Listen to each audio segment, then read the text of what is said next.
Can I start with a roll call? Barbara Barossa. Aziz Ahsan. Norma Drummond. Tara Franco. All right, can I ask everybody to stand for the Pledge of Allegiance, please? I pledge allegiance to the flag of the United States of America and to the republic for which it stands, one nation, under God, indivisible, with liberty and justice for all.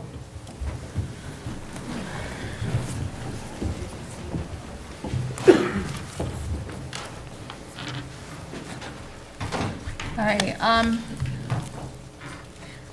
I need to start the meeting by explaining we do have a vacant seat tonight. One of our board members had a death in the family and he attended a funeral out of state. He is on his way back right now. We do need this board member for the Dartantra Drive cell tower application. All right, and I'll have you know, by the way, I am missing my daughter's concert at Van Wyck tonight, my trumpet player, so, you know. Did he just walk in? Okay, great, thank you. So at least we're covered for this, okay? But anyway, so let me just real quickly let you all know how we're gonna proceed tonight. And then we'll get into the actual action items for the evening. We will start with our decisions first. There was a public hearing that we closed last month. We have to work on that decision. We will then first do the adjourned public hearing from last month. We'll do the new public hearings. We will then, the last public hearing of the evening will be the Dartantra Drive application. And then we still have a review after that. So, but by putting the cell tower application last, we can spend as much time as we need to hear all of your concerns. So, you know, we're looking forward to having that discussion with you to make sure that we really do hear completely all your concerns. With that being said, just a reminder for everybody, our next month's meeting is Tuesday, January 8th. The town snow policy, just in the event of inclement weather, is if town hall is closed that day, the meeting is canceled, the meeting does not get rescheduled. We would actually just move anything that's scheduled for next month's meeting would be moved to the February meeting. So, you know, hopefully the weather will cooperate with us, but just in the instance that it doesn't. All right, with that being said, and with Jim's attendance, we have 3 sets of minutes that need approval. All of these are amended from the originals, so do I have a motion to approve the amended minutes of September 12th? So moved. Is there a second? Second. All in favor? Aye. Aye. The meeting minutes from October 9th as amended, is there a motion? So moved. Second. All in favor? Aye. Aye. And the minutes from last month, November 13th, is there a motion? Were there any amendments? As amended, yes. As amended, so moved. Second? Second. Okay, in this one, I'm going to ask, all in favor? Aye. But we have an abstention, correct. So please note for the file that Barbara wasn't here last month. And again, I need to be clear, Ms. Barossa was not the board member that was missing last month. The board member that was missing has subsequently resigned. We did know she was going to be resigning the end of November, so, but it was not Ms. Barossa's attendance that was the missing board member. All right, with that being said, item number 1, decision, appeal 3599 Del Grande, Angelo Del Grande, 93 Spyglass Hill, Hopewell Junction is requesting a 36-foot rear line and a 13-foot sideline variance for a proposed 12-foot by 20-foot shed pursuant to section 194-107 of the zoning ordinance. All right, we have a draft resolution. We haven't had any further discussion on this since last month, but if somebody wishes to offer the resolution, and then we can just fill it in from there. I'll offer the resolution. Okay. This is appeal number 3599. Applicant is Angelo Del Grande. They're requesting a 93 Spyglass Hill, Hopewell Junction is requesting a 36-foot rear line and a 13-foot sideline variance for a proposed 20 by 20 shed pursuant to section 194-107 of the zoning ordinance. The resolution is offered by zoning board member Aziz Ahsan, whereas the applicant has applied to the zoning board for a 36-foot rear line and a 13-foot sideline variance for the proposed 10 feet by 20 foot shed. 12 feet. I'm sorry, 12 by 20 feet shed, whereas this action is a type 2 action under seeker and no further action is required. and whereas the legal notice was published in Southern Dutchess News, the official newspaper of the town, on October 31st, 2012, and whereas the Zoning Board of Appeals held a public hearing on November 13th, and whereas this is an application by Angelo Del Grande, 93 Spyglass Hill, who is requesting a 36-foot rear line and a 13-foot sideline variance for a proposed 12 feet by 20-foot shed pursuant to section 194-107 of the Town of East Fishkill zoning ordinance. This board has carefully considered the applicant's testimony and reasons for him wanting to place a shed 14 feet in from the rear property line and 12 feet from the side property line, and possible alternative locations on this property for locating the proposed structure. Having considered all the foregoing and the well-known factors under New York State Town Law, Section 267-B, for reviewing and granting area variances, this board feels compelled to deny the variance sought therein for the following reasons, among others. 1. The applicant's placement of the structure on his property can be achieved by other means other than granting the area variance. Clearly, the applicant can place this structure in multiple alternate locations on his property without requiring the granting of any variance. Number 2, the granting of the area variance will produce an undesirable change in the character of the neighborhood and be a detrimental to nearby properties, especially the lot to the rear of Mr. Del Grande's. Other properties in the neighborhood have to abide by the required setbacks under the town zoning ordinance for placement of a shed. This applicant should be held to the same requirements, particularly when the applicant has a host of possible alternative locations, all of which do not require any variance. Number 3, the hardship for the applicants herein seeking the area variance was self-created. Therefore, the result. Hold on. Let's revisit this. I think what we'd like to do is add to number 2. You want to add item number 4, maybe? No. Okay. I want to add to item number 2, the discussion that we had at the last meeting relative to the size of the shed. We did talk about the fact that the 12-foot by 20-foot shed was rather large, and would the applicant consider reducing the size of the shed, again, which could be minimizing the impact. So if we add the language, the shed size, 12-foot by 20-foot, could be reduced to minimize the visual impact to the neighbor, I think that helps strengthen that item number 2 there. I'll give this language to Pam. So. Okay, so, Is there- I'm Is going there to. anything else anybody would like, any other facts that came out during the course of the discussion at the last month's public hearing? Yeah. I'm looking- Actually, you know what, the discussion, let's do an item number, well, again, it's adding to number 3. I had these 2 notes.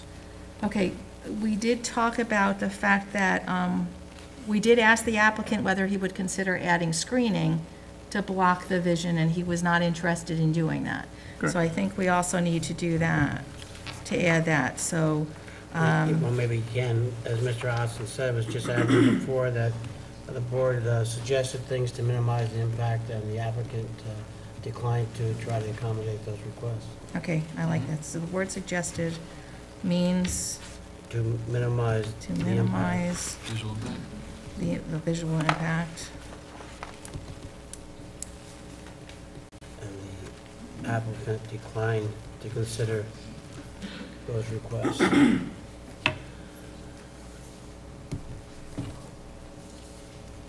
Okay, good. Anything else anybody would like to add? I think that was, I mean, Okay, obviously the most important was is that the desire to explore other areas, and right, really wasn't willing to do that.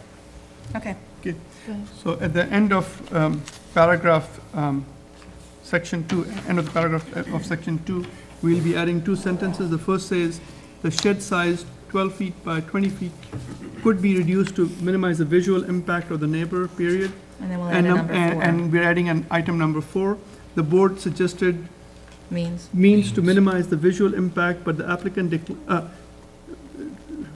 board suggested means to minimize the visual impact, but the applicant declined to consider those requests, period. Anything else? Nope. Okay. Therefore, as a result of the foregoing, the applicant's application for the requested area variance is hereby denied. Be it further resolved that within 5 business days of the adoption of this resolution, the chair or other duly authorized member of the zoning board shall cause a copy of the resolution to be filed with the town clerk and a copy sent to the applicant owner. Resolutions, Is there a second? Second. Okay, votes as follows. Jim? Aye. Aziz? aye. Tara? Aye. Barbara? Aye. And myself, aye. All right. Pass that down to Pam, so she has that. All right, item number 2, adjourn public hearing, appeal 3609 Gomes, Danielle Gomes, 219 Country Club Road, Hopewell Junction, is requesting a variance to be allowed to keep the existing swing set in front of the rear line of the dwelling and a 9-foot sideline variance pursuant to section 194-107 of the zoning ordinance. Do I have a motion to reconvene the public hearing? So moved. Second? Second. All in favor? Aye. Aye. All right, so the public hearing is reopened, and is the representative for the applicant here? Okay, do I have a motion to put this on for second call? So moved. Second. All in favor? Yeah, that's fine. Okay, item number 3, public hearing, 3610, appeal, I hate to mispronounce names, but I'm gonna, Biger? Biger, thank you. My apologies. Biger. I learned French growing up, so, you know. All right, Brett Biger, 26 Lake Walton Road, Walters Falls, is requesting a 10-foot rear line variance for an existing 8-foot by 10-foot pool deck pursuant to section 194-107 of the zoning ordinance. Do I have a motion to open the public hearing? So moved.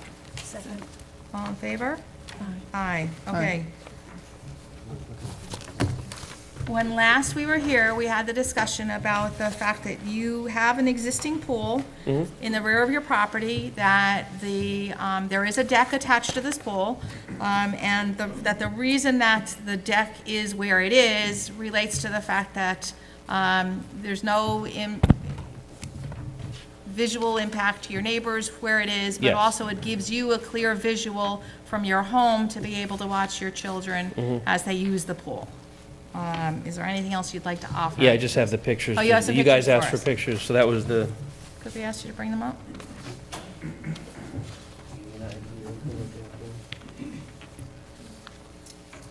So,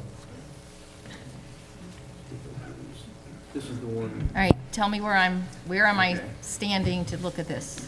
Am I at your home? Yeah, this is actually, the home is right here. Okay, So I'm just trying to give you an idea of the sideline, which would be right here. This is behind the deck, this would be the Okay. property line. Just another view of it. Wife to This is looking at, from the. and pass pool to those the house. down. What's the distance from your house to the pool? I would say, I would guess, 60 feet. Okay, and where is your septic? Oh, septic is nowhere near, it's over here. Oh, okay, Yeah, there's nowhere near that. okay.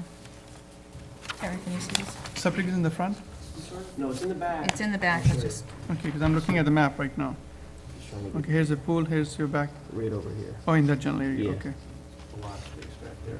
Okay. And this is the neighbor's home, which is two different.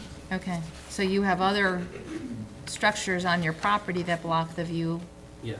to the neighbor. You see that? Yep. All right, let's pass these down so the other board members can look at that. All right, are there any questions from board members?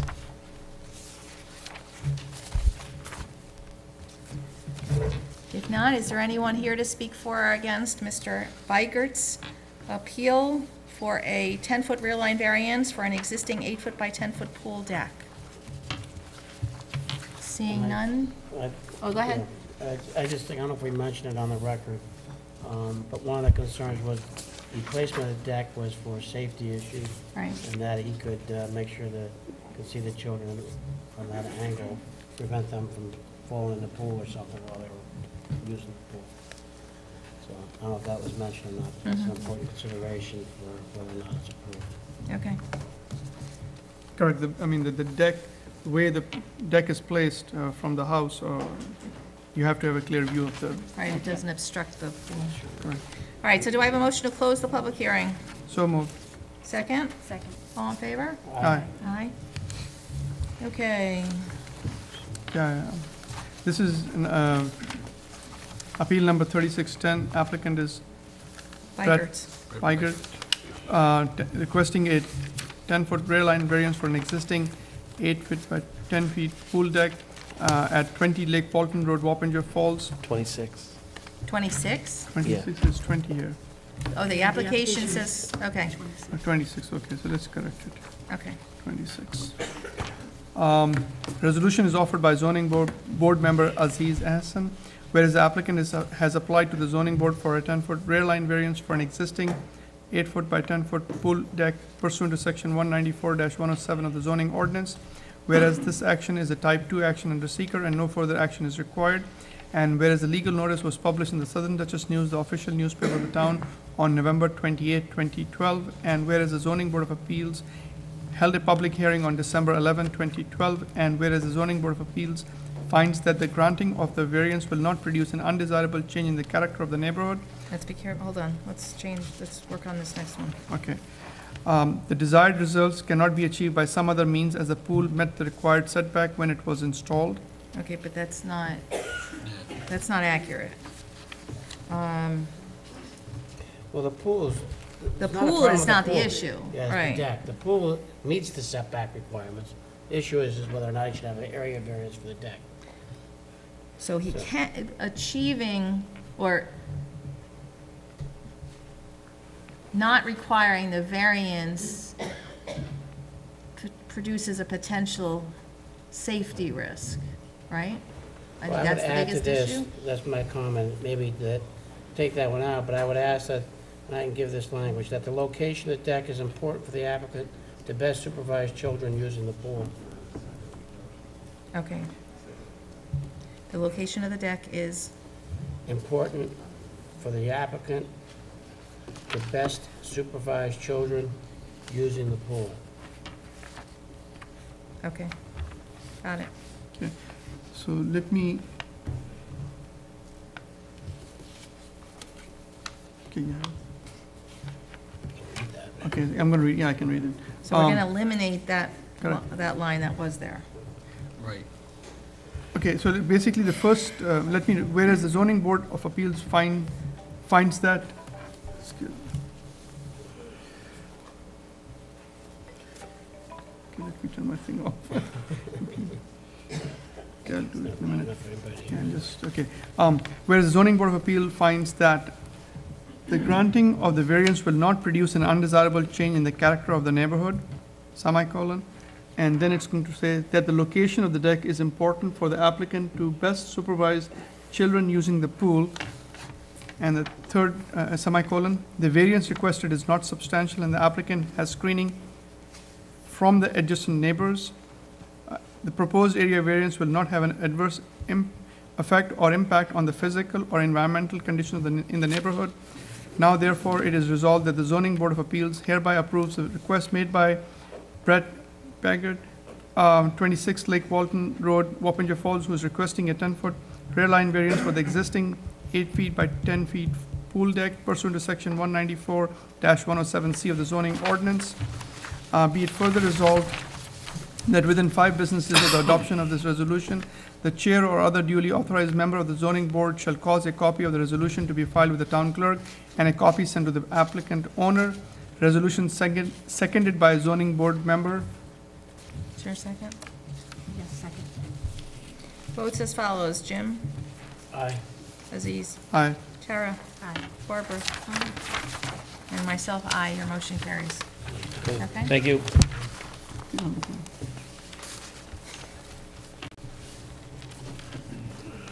All right, item number 4, Appeal 3611, Pinto, Edward Pinto, 37 Larchmont Drive, Hopewell Junction, is requesting a 2-foot variance for an existing 6-foot bench, which is located in front of the rear line of his house pursuant to section 194-98 of the zoning ordinance. Good evening. Again, we had a discussion at the last meeting about the fact that the fence really, you have a corner lot, and so you ultimately have 2 front yards, just by virtue of that corner lot. So even though this fence, which gives you some privacy from Clove Ranch Road, which is an extremely busy road, the first the portion of the fence that's gonna be closest to Larchmont Drive Right. is actually gonna be not using that 2-foot variance, right? You're gonna actually have that part of the fence at 4 Yeah, feet? that's gonna be 3'6". That's gonna be 3'6", Yeah, there's okay? a highway restriction too, you have to have Right, so, vision. so that there's, you're not impeding the Correct. site view and existence Mm-hmm. ability for people to be able to see around the corner there. Right. But that pretty much, do you remember how many lengths of the fence, or? It's 3 lengths that'll be 3.5 Okay. feet. And then the fourth section will go from 3.5 to 6 feet, transitions up. Okay, and it is an existing fence, it's been there Yeah. for about 20 years. Yeah. It actually was damaged by the storm, Yeah. which is why you're looking to replace it at this point. We did talk about color. Yeah, I We mean, we were hoping, and you were mentioning you did not want white. no, I don't so- want white. I think maybe all gray would make it more invisible. You know, Okay. I don't want it to stand out, I want it to disappear. Because the issue with the pressure-treated wood is that the nearby tree is The actually, maple attacks cedar right. trees. So, All right, so, anything Oh. else you'd like to add? no, I had just brought some photos in case the board was Okay. interested in seeing, what the view is for the neighbors. I love photos. You know. I see it every morning, so I don't need to see it. They have trees in front of their house, so you really can't see. Right. Looking over the fence, it's all scarce pines.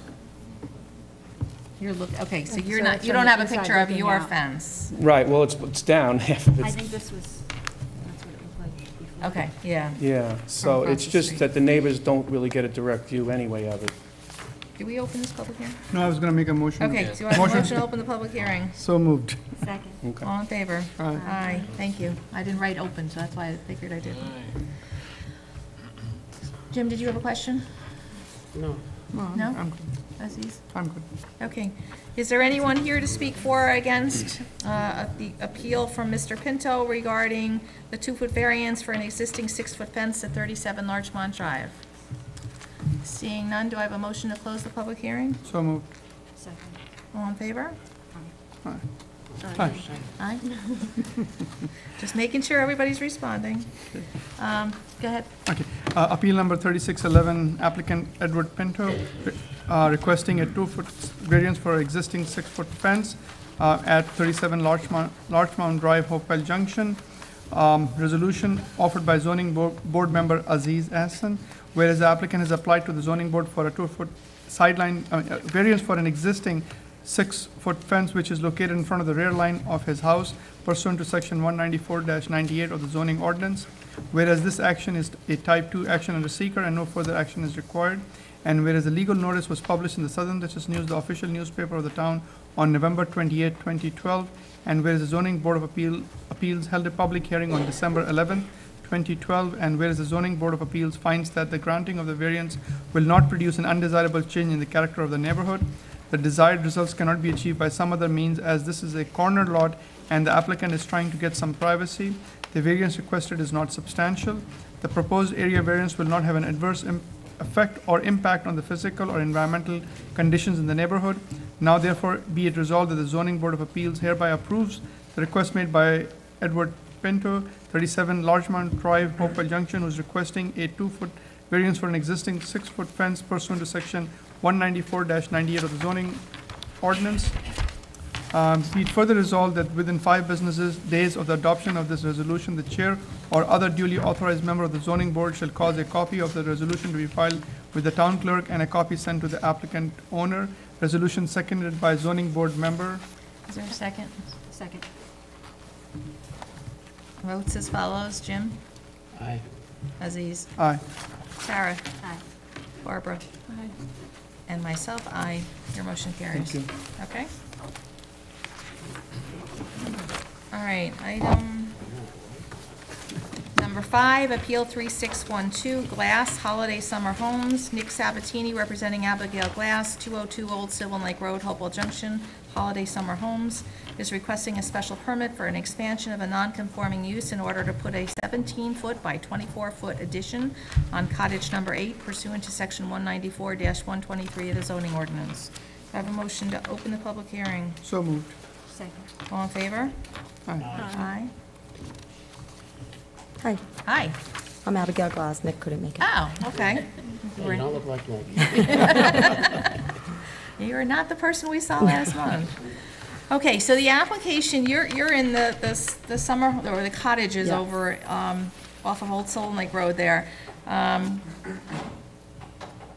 We understand that there is a restriction on those cottages that you cannot enlarge any of those cottages up to 1,000 square feet. Yes, but I believe the Or total beyond is 1,000 square feet. 965. Right, exactly. So what we talked about was the size of your addition.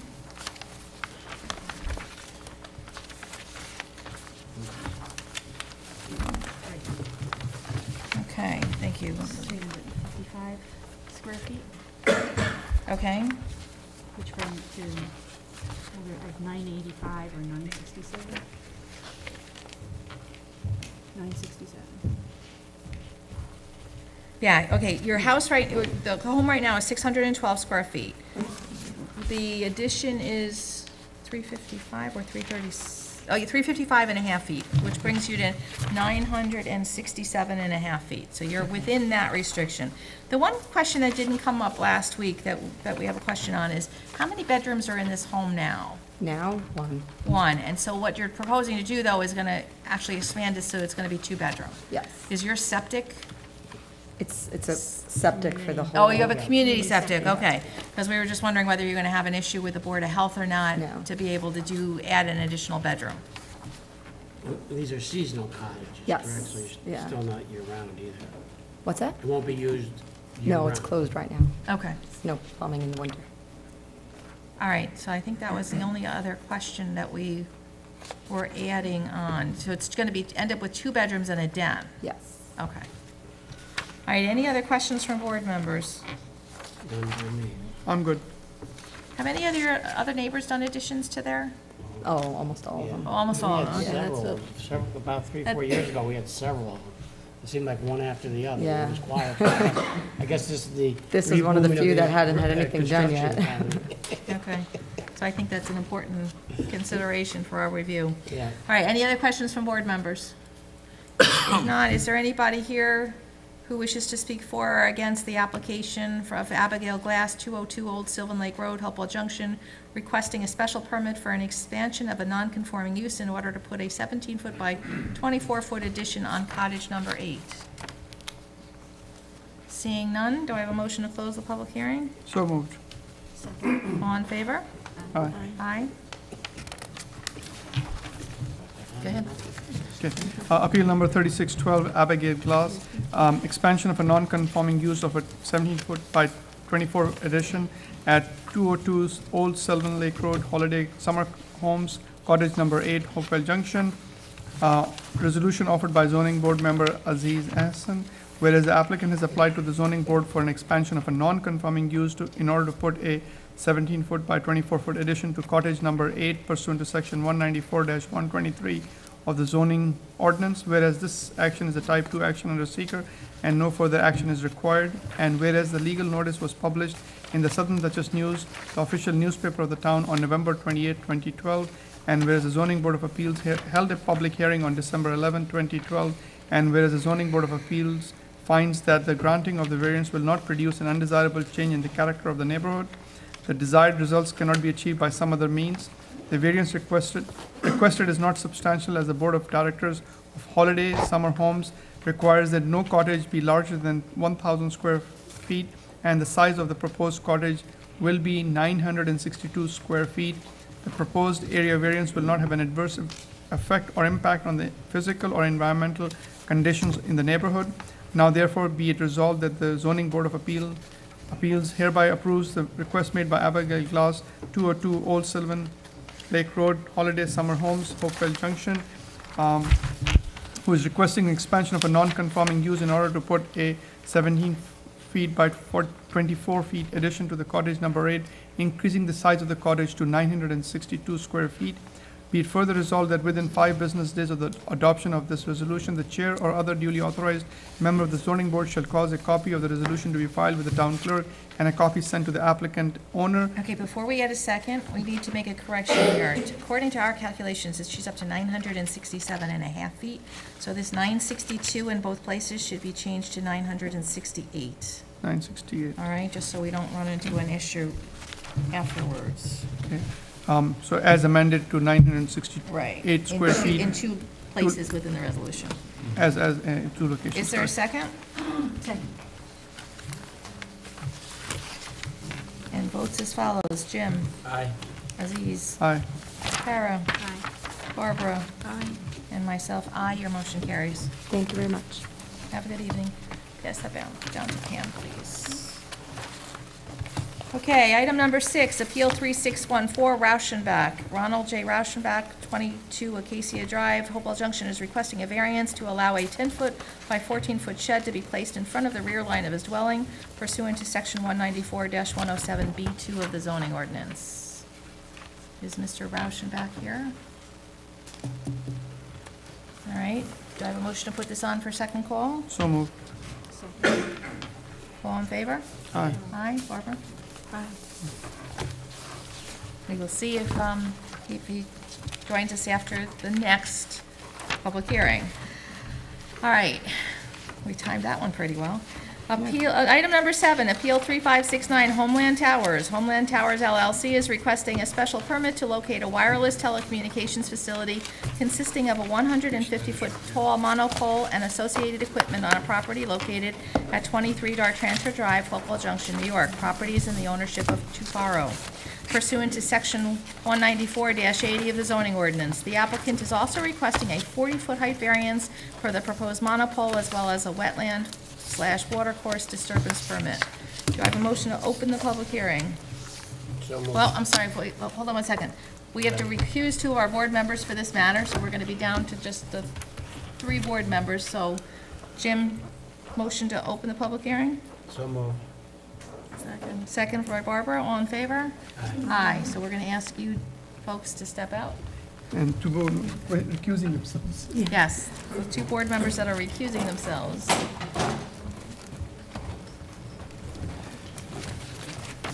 Thank you.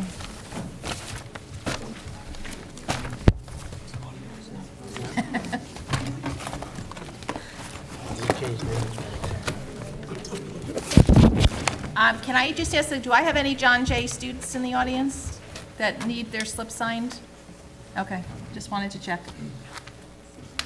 Thank you. All right, I know this question came up last month, just to explain why 2 of our board members are recused. One of our board members' spouse works for Verizon, so that's an obvious recusal. And another board member actually owns property in the town that has been actively marketed to cell tower companies. So based on those 2 criteria, you know, the town attorney agreed that both board members should recuse themselves. So we do have a quorum. The board here we have been reviewing this application for a year now. I think it first came to us last December with the permission to be able to float a balloon test, to be able to start the process of looking at the visual impact. The board has had some serious concerns about this application. We've certainly made it known to the applicant. Because we have limited knowledge related to cell towers and radio frequency, we did appeal to the town board, who did agree to hire a radio frequency expert for us. Mr. Grafe is actually here with us tonight. He has reviewed all of the submissions that have been made by the applicant, and has provided guidance to this board in terms of things we should be asking, things we should be looking for, and other guidance that's appropriate for us as we consider this review. He will be available to speak tonight and to be able to address questions that may come up as the board directs. This is a public hearing. We do ask that anybody who wishes to speak, that you address your comments to the board. You're not addressing them to the applicant. The board will make the determination, you know, what we want the board to consider. But we recognize that you, as the neighbors to this site, know this site better than any of us. And so you really, we hope and expect that you'll be able to give us some information that, you know, make sure that in the event that this tower is approved, and I'm not saying that it will be, but in the event that it is approved, that there is an appropriate visual impact, there's appropriate environmental considerations taken into consideration as we move forward. So this is the opportunity for us to hear from you. As we said earlier, there's only one review after you, so we have as long as we need to be able to discuss this, to give you all an opportunity to speak tonight. What I would like to do is start with the applicant, giving an overview of their application. I believe you're going to do an overhead presentation so that we can talk about the visual impact, some of the analysis that this board has looked at in the meantime. We will probably then have Mr. Grafe stand up and address some of the considerations and things that he's brought to our attention related to this application. And then we'll have an opportunity for public comment. So we just ask that you please, be respectful of the applicants here as they go to their proposal, and let us do our due diligence on this application. We are probably going to ask that we dim the lights because really the visuals are so much easier to understand or to see if we can dim the lights. Those of you who are in that corner over there, you're not going to be able to see the overheads, so you may need to move, over, and there is some room around that we can kind of have you shift. So with that being said, Mr. Joffrey? Thank you, Madam Chair, members of the board. For the record, my name is Tony Joffrey. I'm a member of the law firm Cuddy & Fader, 445 Hamilton Avenue, White Plains, New York. I'm here on behalf of the applicant Homeland Towers, who also has a co-applicant in this matter, Verizon Wireless. This application involves premises located at 23 Dartantra Drive in Hopewell Junction here in the town of East Fishkill. Madam Chair, as you indicated, this is a very important step in this process. We've been at this for a considerable period of time. We did request that the public hearing happen so that we can get the public comment. We're happy to have the public hear and comment on the application. We want to hear what they have to say, what questions they do have. I have here in support of the application this evening Greg Leahy from Tectonic Engineering, Adrian Berezowski from IVI International, Vincent Xavier, also from Homeland Towers. Manuel Vicente, the president of Homeland Towers, had an unavoidable conflict this evening and is not able to attend. And Verizon Wireless's RF engineer unfortunately had an unavoidable conflict and could not come this evening. We expect that there are going to be a number of comments and questions raised by the public. We'll certainly do our best to take notes down and accordingly be able to respond, hopefully prior to the next meeting with a written report, which will hopefully address any questions that are either raised by Mr. Grafe or members of the public in advance to afford this process to have the most productive use of the time. Okay. This application involves a 16-acre parcel, which consists of undeveloped forested land. It's classified within the R1 residential zoning district. As you indicated, Madam Chair, this application seeks a special permit for a wireless telecommunication facility with an associated wetland watercourse disturbance permit, as well as a variance to permit a 150-foot tall tower that exceeds the height permitted by the local code. This 150-foot monopole tower will also have at the base thereof an approximately 78-foot by 65-foot fenced compound, which will be surrounded by a 6-foot security fence. The tower is being proposed initially for opportunity to provide wireless communication services for Verizon Wireless. Verizon Wireless seeks to provide coverage to an area that it currently is not providing service to in this area of the town. They will seek to do that by placing 12 antennas located at the 146-foot level above ground level on the tower. Within the proposed fenced compound, Verizon is seeking to install a 30-foot by 12-foot shelter, which will house its computer and electrical equipment, which will allow it to operate the wireless facility. And through this facility, Verizon will seek to provide coverage to an underserved area of the town, which includes the Taconic State Parkway, Route 82, the surrounding local roads, businesses, and residences in the vicinity. The site will be accessed from Dartantra Drive via a proposed unpaved access drive, which was in the end of the cul-de-sac at Dartantra Drive, which is in the vicinity of where some prior ham radio towers were located in the past. I believe there were 3 or 4 towers there previously. This site will be visited by Verizon Wireless technicians approximately once a month for approximately about an hour at a time for routine maintenance. So the actual access for the facility will be extremely limited. We submitted lengthy materials in several submissions, one of which I would like to bring to your attention, which is an emissions report which conducts a worst-case analysis with respect to radio frequency emissions. That report took into consideration Verizon Wireless's proposal, in addition to 5 assumed co-locators.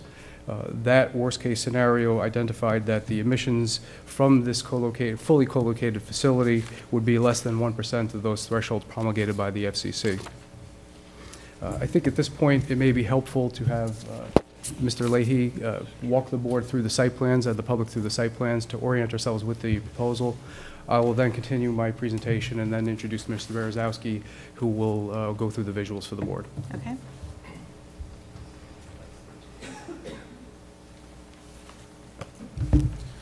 Good evening, Board. Greg Leahy with Tectonic Engineering. As Tony mentioned, the lot that Homeland Towers, together with Verizon, is looking to put up the facility is a 16-acre parcel located in an R1 zone. The lot is located at the south end of Tartantra Drive, as Tony mentioned, and it's located west of the Taconic. The access drive will be a 12-foot wide gravel drive that extends at the south end of Tartantra Drive down the center of the property to the proposed compound location. The equipment compound will be 78 feet long by 65 feet wide, which calculates to be about 5,070 square feet. And that's this here. The chain link fence compound will house an equipment shelter for Verizon, and that prefabricated shelter is 12 feet by 30 feet in size. Can you go to the Z3 sheet, Vincent? Okay, so here's the compound here. The access drive, and then the compound. These are the property lines. And with this location, we meet all the required yard setbacks for this zone. The 150-foot monopole will be located in the center of the compound. Verizon's proposing 12 antennas at the top of the 150-foot tower. You can go to the elevation page, Vincent. So these are the 12 antennas for Verizon, the 150-foot structure, and then below Verizon is room for future carriers. The facility will require new electric and telephone service, and they'll be brought in underground below the proposed gravel access drive. If you can go back to the Z3 sheet. So the underground utilities will come right within the area disturbance for the access drive. That's an overview of the site plan. If you have any questions, I'd be willing to take them now, or we can make a list as we go along. Do you have specific questions for me, or? Is there a house located on this particular lot? There is no home on this lot, Just on the first one, it looked like there was a house. Yeah, no, Vincent, can you go back to the plot plan? What am I looking at? Okay, probably just some writing there. No, they Yeah, no, look at it that's, differently. it's a vacant lot. Okay. Thank you. Thank you.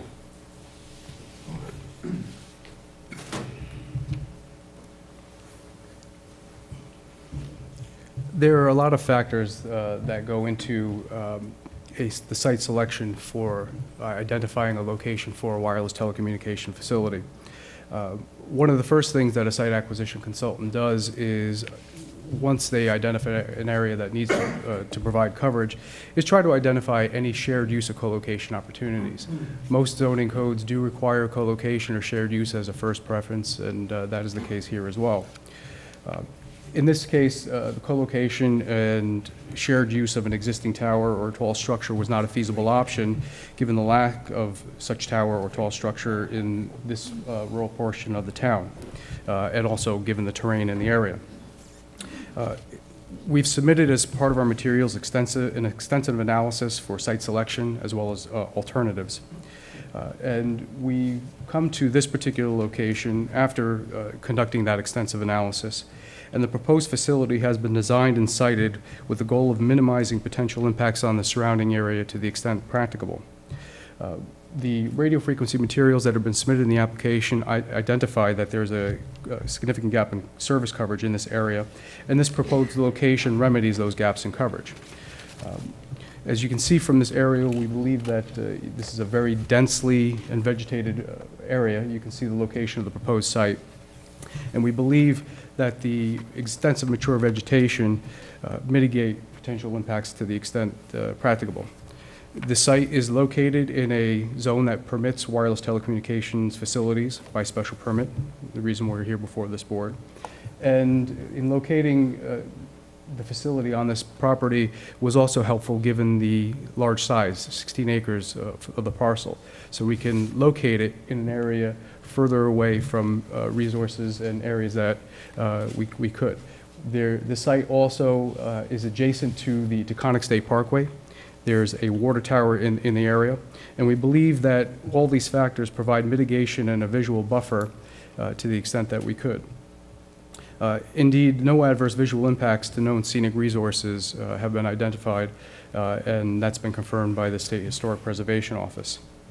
So we believe an additional factor in support of the application, as walked through by Mr. Leahy, is the ability to address the code objective of minimizing the total number of towers in the town by providing co-location opportunities for all licensed carriers in the market.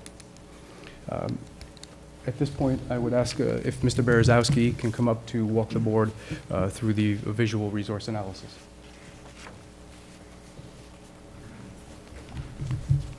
Good evening. My name is Adrian Berezowski with Inspection and Valuation International. We are a real estate and environmental consulting firm, and I'm going to give a brief, hopefully, overview of the visual impact assessment and the methodologies used. The first thing and most important thing for doing this analysis is determining what is the area of potential effect. For this tower, and since it's 150 feet, we determined that the area of potential effect is half mile, and that's seen in the circle. Go ahead. And that's seen with the circle going around there. The half-mile APE that we determined is in keeping with the Federal Communication Commission, the New York State Historic Preservation Office guidelines. Their guidelines state that any tower up to 199 feet has a visual impact of out to a half mile. This is also in keeping with the Town of East Fishkill Code, which also requires us to identify resources out to a half mile. It should be noted, though, that that half-mile APE is up for towers up to 199 feet. This tower is only at 150 feet as proposed, so there is an argument that it could actually have been a smaller APE, but we obviously went to the full extent. The next and also very important step is to identify which resources are visually significant within that half-mile area of potential effect. The first and most obvious resource for doing this is taking a look at historic and current topographic maps, street maps, and obviously aerial photographs. These are all available online, and once we did that, we also did simple things such as just Google Earth and Bing Maps searches, basically any type of internet search that is available to try to identify which resources are available.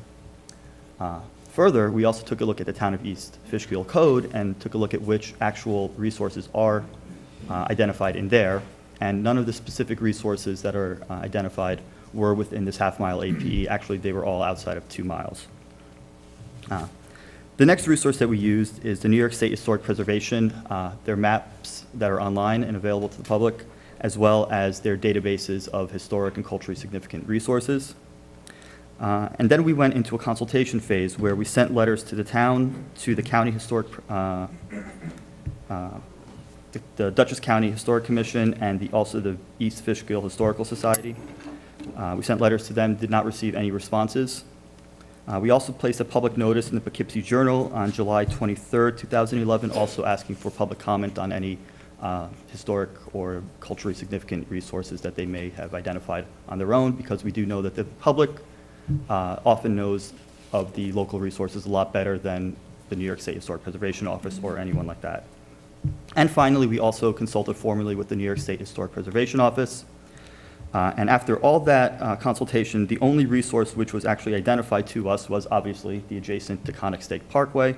It's directly adjacent to the east, also north and arguably south. And that was what the New York State Historic Preservation Office directed us to really identify what effect the tower may have on that resource. However, at this point, I really would like to bring to the attention of the board that our scope of work was in no way minimized by that identification of only the Taconic State Parkway. We actually focused our review on the entire half-mile area of potential effect and all publicly accessible areas within it. We in no way limited our review to the Taconic State Parkway. At this point, since we had begun our review during the summer of 2011, we had to wait until a leaf-off condition as per the Town of East Fishkill Code and also just best practices. The majority of the trees in the area are deciduous, so it would make sense, obviously, in that location to do the review and the balloon test during that time. At this point, we also wanted to identify potential locations where we would want to take photographs from. Obviously, the Taconic State Parkway was one of those locations, but we reached out to the board and asked whether they had any specific resources or locations for photographs. None were provided, so we decided to, again, focus our review on all the potentially available resources rather than limit them in any way. So at this point, we actually went ahead and scheduled a balloon test. The balloon test was held on January 7th. Prior to this, we placed a public notice in the Poughkeepsie Journal. This was placed on December 29th, 2011, as per the town code requirements. On just January 7th, winds were about 4 to 10 miles per hour with visibility of up to 10 miles. Starting at 8:30 a.m. until 2:30 p.m., we floated 3 balloons, about 4 feet to 5 feet in diameter, orange weather balloons, floated them at regular intervals up to 150 feet so as to create a benchmark of the various heights. This was done from an opening approximately 54 feet west of the exact tower center as proposed. This was done because that was the only location where it was feasible to float a balloon through the tree cover, because even though it was a leaf-off condition, it's still rather dense there. It should be noted that this location, that it's 54 feet away, is at the same approximate location, elevation as the location of the tower. I'm sorry to interrupt you. So- How far away was it? 54 feet, 54. yes. So basically still within the tower compound area. And this is common industry practice for such locations where it's impractical to float a balloon directly from the exact location. At this point, as indicated, we drove all of the roads and publicly accessible areas that were within that half-mile APE. However, as you can see by some of the photo locations, we also extended our review outside of this area just to kind of double-check to make sure that there was no places where we could clearly see the balloons outside of that area. Again, this was done between 8:30 a.m. and 2:30 p.m. And as you can see here, these are the locations that we chose that had representative photos. The process that is done is that the project manager, who is actually doing the photographs, he uses a Nikon digital SLR camera. He goes out there, it has a GPS embedded so that the exact location where each photo is taken is digitally embedded into the photo itself so that it's easy to identify later which photo is which. Goes out into the field and quite literally crawls along each road trying to find vantage points from where that balloon is visible.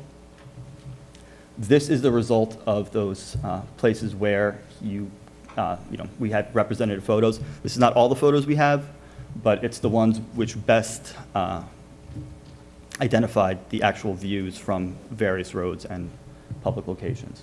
The yellow locations are places where the tower was not visible whatsoever. The orange locations are places where it was partially visible. Partially visible in this instance means that the balloon was visible but through trees, so there was not an open view of the balloon either extending above the trees or anything along those lines. It was always through some sort of tree cover. And then the red, which is really only visible from the end of Tantra Drive, which is not really visible here clearly with the color. I apologize for that. But that is the location where you could actually clearly see the balloon on its own sticking above the tree line as opposed to through coverage. At this point, we also chose areas where simulations were prepared. For the photo simulation, locations were chosen, again, as the ones that showed the balloon most clearly. Obviously, it doesn't make sense to create photo simulations where you can barely see the balloon. We wanted to choose the most representative locations. And at this point, I think it'd be a good time to go through the actual photos quickly with the board and just, you can ask any questions as to where that's located, et cetera. If you would, Vincent. So this is directly from the end of Dartantra Drive, looking southeast. You can't, would you be kind as to turn the lights all the way off? Maybe the public would. It's a little better.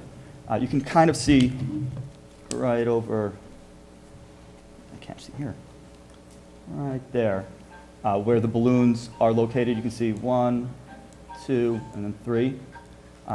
Again, if we could zoom in, you would be able to see the balloons a little bit better. But again, it is through a tree line here. If you could go through the next one.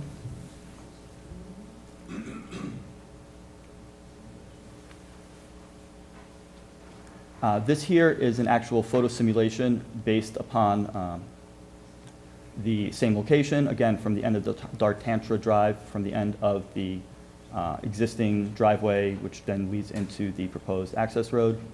You can just see where the tower is located there. Next photo. This is looking southeast from Dartantra Drive. The balloon is in no way visible here. This is actually from the Taconic Parkway. The balloon is visible here. And if you go to the next one, it kind of shows, as you're getting closer, you can see the 3 balloons there. Next one. This is looking directly west from the Taconic Parkway. It's partially visible, but you can see the 3 balloons there. Next one. That's a photo simulation showing what the actual monopole will look like from the same location based upon the balloon test. This is going the other direction along the Taconic. Again, you can see the balloons. And again, you can just barely see the balloons here. At this point, it should be mentioned that, again, although you can see the balloons from the Taconic Parkway, it was determined that due to the transient nature and due to the offset location of there was no direct views where the tower would be framed. It would always be through the tree line. And again, this is a worst case scenario. This is during the leaf off condition. For at least half the year, it'll be almost virtually invisible. There were no locations that we could find along the Taconic where there was a clear view of the actual tower that did not have any obstructions from the trees. The New York State SHPO, oh, that was good. You can go. This is a little further out, again, showing the balloons weren't in any way sticking above the tree line in any area where it was visible. And again, we're just going to go through a bunch of photos here showing various locations within the area of potential effect where it predominantly was not visible, and I'll point out just the ones where it really was, unless you want me to stop at any location. If you could go to the next one. Here is looking from Old Sylvan Lake Road. Again, the balloons were partially visible through the tree line. And there's actually 2 tree lines here. It was the tree line on the east side of the Taconic as well as on the west side of the Taconic that obstructed the view. Next one. Again, it's partially visible. You can see the balloons right there. Next one. Again, you can see that the little offset that was accounted for in the simulation. If you go back to the one before, there you go. So, thank you. But in your simulation, you don't account for all the trees that will be removed, right? I can get to that if you would, yes. Actually, no, actually, I think that's a perfect photo showing why it won't be. As you can see here, the tree line is right here, directly around the tower. Mm-hmm. Any trees that will be removed, the screening is actually these trees here. The screening is not the trees that are directly around there. And also, it should be noted that the trees that will be removed, the majority of them are only around I think, 10 feet to 12 feet in diameter. They're mostly small. 12, 10 Sorry, feet? 12 10 feet to 12 feet?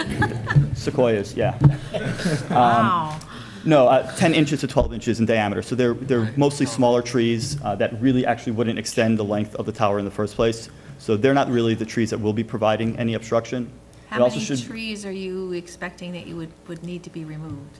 I think Greg could best address that. It's actually, we've indicated the number on the Z3, it's 59 total. And that should be noted that those 59 are also along the length of the drive. Those aren't necessarily 59 trees that are all directly around the tower location. Correct, So that's the total number. exactly. So in terms of the visual I guess, effect, I'm not sure you answered the question. Right. When, well, if you, let me of ask course. the way I understood the question. The point being, you're saying that screens it. Yeah, if you're right at that location, that might screen it. But on the other hand, it's partially visible now, and it's laid in with the other trees, but when there's a hole there, for lack of a better word, isn't it? Or you're on the parkway next, Yeah. Well, and on you- the other without side. this level of screening. Of course. Yeah. Now, you also have to keep in So mind, again, The though, question is, did you do any simulations with With the trees removed. from the location? from the vantage points we had where you could see the balloons, it was virtually impossible to do such simulations. It should be noted, though, that here in this vantage point, there's going to be, even from the edge of where the trees will be removed, there's still another 200 feet of tree line between the edge of the Taconic and the compound. So But what's the average height of the trees in that area? they vary, but generally is around 40, 50 feet. Right.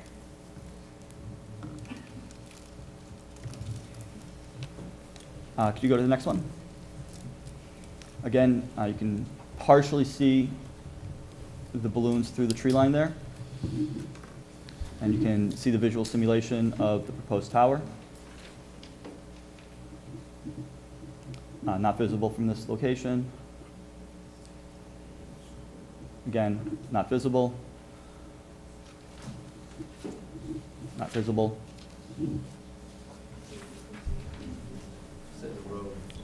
Oh, I'm sorry. This is from Innsbruck Boulevard, looking southeast from 0.48 miles. It's from the periphery of the area of potential effect. This is closer in on Innsbruck Boulevard also, from approximately 0.4 miles. Again, looking southeast. Folks, can I ask you to stop speaking, please? Thank you. This is even closer from Innsbruck Boulevard, from 0.28 miles, also looking southeast. This is looking directly east from Innsbruck Boulevard from approximately 0.19 miles away. This is a location from Innsbruck Boulevard, is the only location from the west of the proposed tower that we were able to see the balloon in any way. And you can just barely see it poking through right there, and that's the topmost balloon. No photo simulation was prepared there just because there really would have just been the top of the tower. This is a view looking north from Innsbruck Boulevard from approximately 0.17 miles away. This is where the road kind of turns or curves there. This is the view looking north from Innsbruck Boulevard from 0.31 miles away. This is a view looking south from King Road from approximately 0.34 miles away. And again, throughout all these photos, it's important to note the heavy obstruction from all the intervening trees. Where would, go back to that one, please. Where would the balloons be? Probably somewhere behind that house. I mean, and I guess that's gonna be the issue. If you were at that house, would you see the balloons? I think the next photo will help that one, though. This one shows you can just see the balloons through the tree line. This is looking south-southwest from King Road, very close to where that the photo was taken. It's from approximately 0.24 miles away.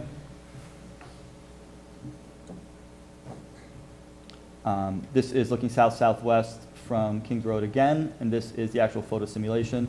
You can see it there through the tree line as well.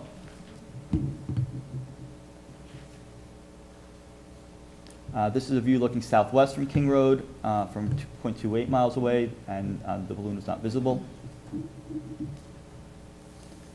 Here is partially visible. This is a view looking west from Pleasant Hill Road from approximately 0.24 miles away. And again, you can just see the balloons through the tree line. This is a photo simulation of the same view looking west from Pleasant Hill Road. This is a view looking east-southeast from Geneva Drive and Dogwood Road, the corner there, 0.38 miles away. Again, not visible. This is a view looking east-northeast from Geneva Drive from approximately 0.3 miles away, not visible.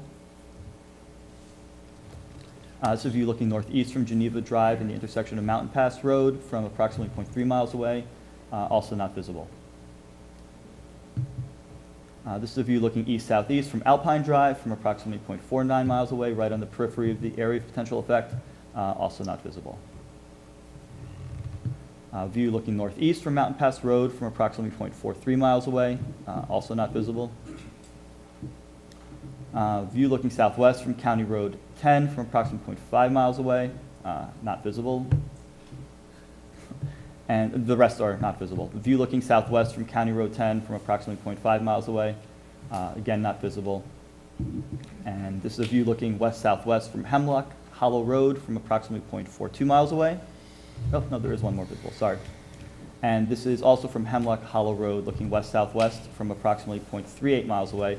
And again, this one's partially visible. This one's very difficult to see it, but there's one balloon popping over the tree right there. This one, again, you'd have to zoom in quite a bit to see anything, but we were able to identify a little bit of the orange through the tree line here, so we did include it as being partially visible. This is from Tower Road looking west-northwest. Again, same thing where we could just barely see the orange through the tree line, so we included this as partially visible. It's a view looking northwest from Woltz Road from approximately 0.44 miles away. This is from Turkey Run Road from approximately 0.5 miles away, looking northwest, not visible. View looking west-southwest from Tower Road from approximately 0.59 miles away, not visible. This is a view looking south from Pleasant Hill Road from approximately 0.61 miles away. Again, we went outside of the area of potential effect here, but wanted to be as conservative as possible. Again, not visible. View looking southeast from Ridgeview Road from approximately 0.53 miles away, not visible. View looking east-southeast from Ridgeview Road from approximately 0.58 miles away, again, not visible. And this is from Route 82 from 0.76 miles away, way outside, but we wanted to make sure that you couldn't see the balloons above the tree line in any way there, and we couldn't, so again, not visible. A similar location on Route 82 from about 0.79 miles away. I think that may be the last one. Last one? Okay. So again, as you can see, there is some visibility of the balloons. Put the lights back on, or are there other things you're going to be showing us? Not unless you'd like to go back to any of the individual photographs. Thank you. So as you can see, the majority, or actually all of the vantage points where the balloons were seen were through heavy tree coverage. I do appreciate your question in terms of the trees that will be removed directly around. But again, the tower itself is going to be sticking above the tree line, directly around there. So those trees that are right at its base are not what are providing any of the obstruction to the view. It's the trees that are outside of the area and the heavy, dense coverage and just the whole area of potential effect. It's not necessarily the trees directly around it, although the ones right along between it that create a buffer, 200-foot buffer along the Taconic, definitely serve to provide a screening for the length of the Taconic.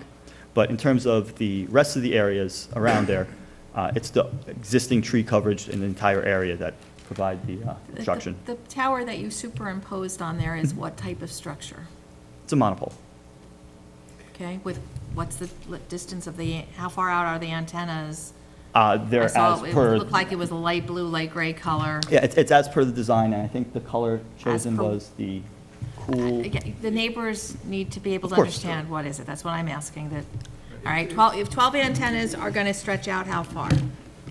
I need to take a look exactly. 3 feet, 6 feet.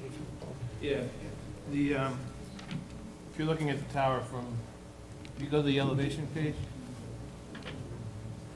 actually go to, yeah, if you look at this view is good here. So the antenna is the farthest apart that it'll be is 12 feet, so. No, off the, Off the pole. Okay, so from the center of the tower, 6 feet in each direction. So we have Six, 12 feet of pole in each of antenna in each direction. That's correct.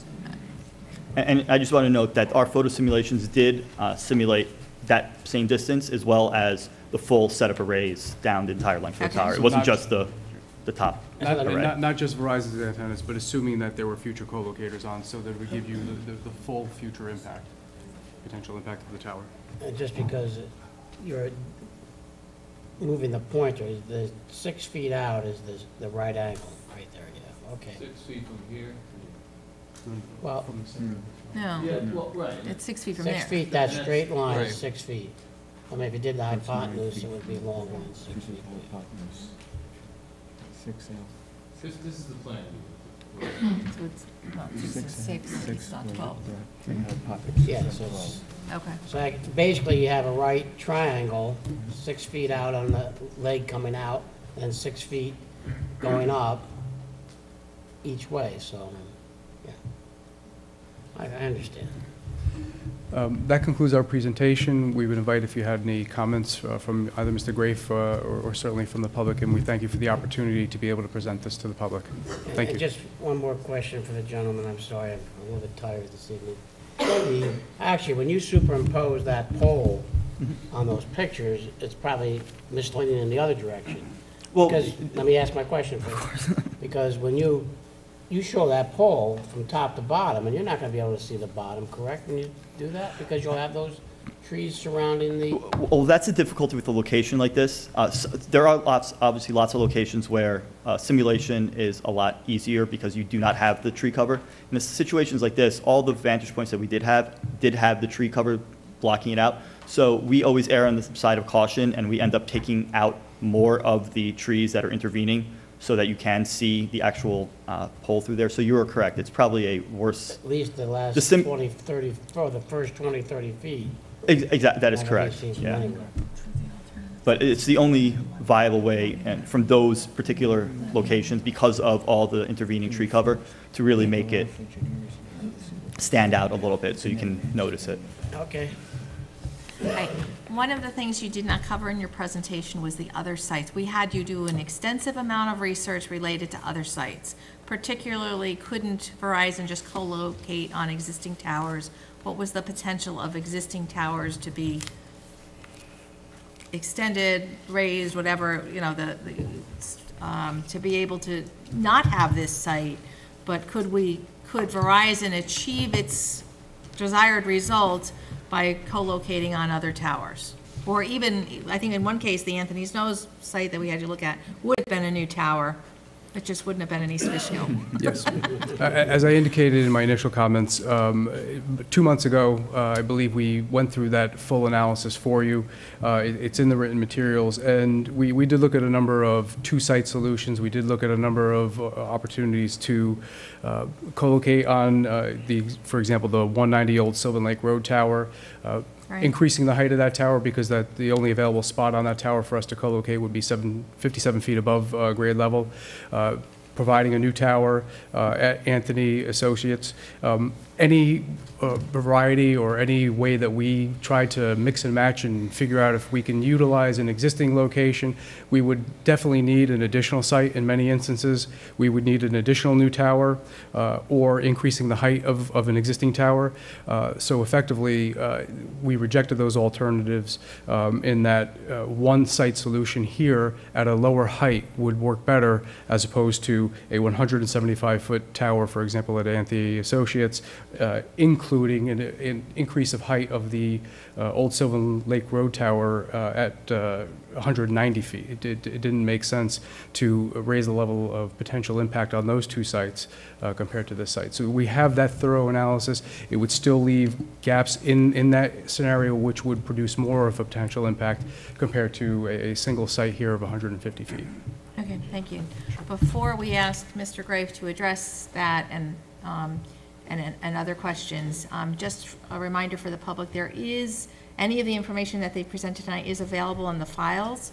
The various reports that we've had them do, it's all available in the planning board office right here in Town Hall, all right? Mr. Grafe, if I could ask you to go through the various materials that you have reviewed, just as an overview, and then kind of finish with your latest letter, which was the letter of October 3rd, where I don't think we've gotten any response from some of the things that you've raised, some of the issues that you've raised in that letter related, some of the other potentials.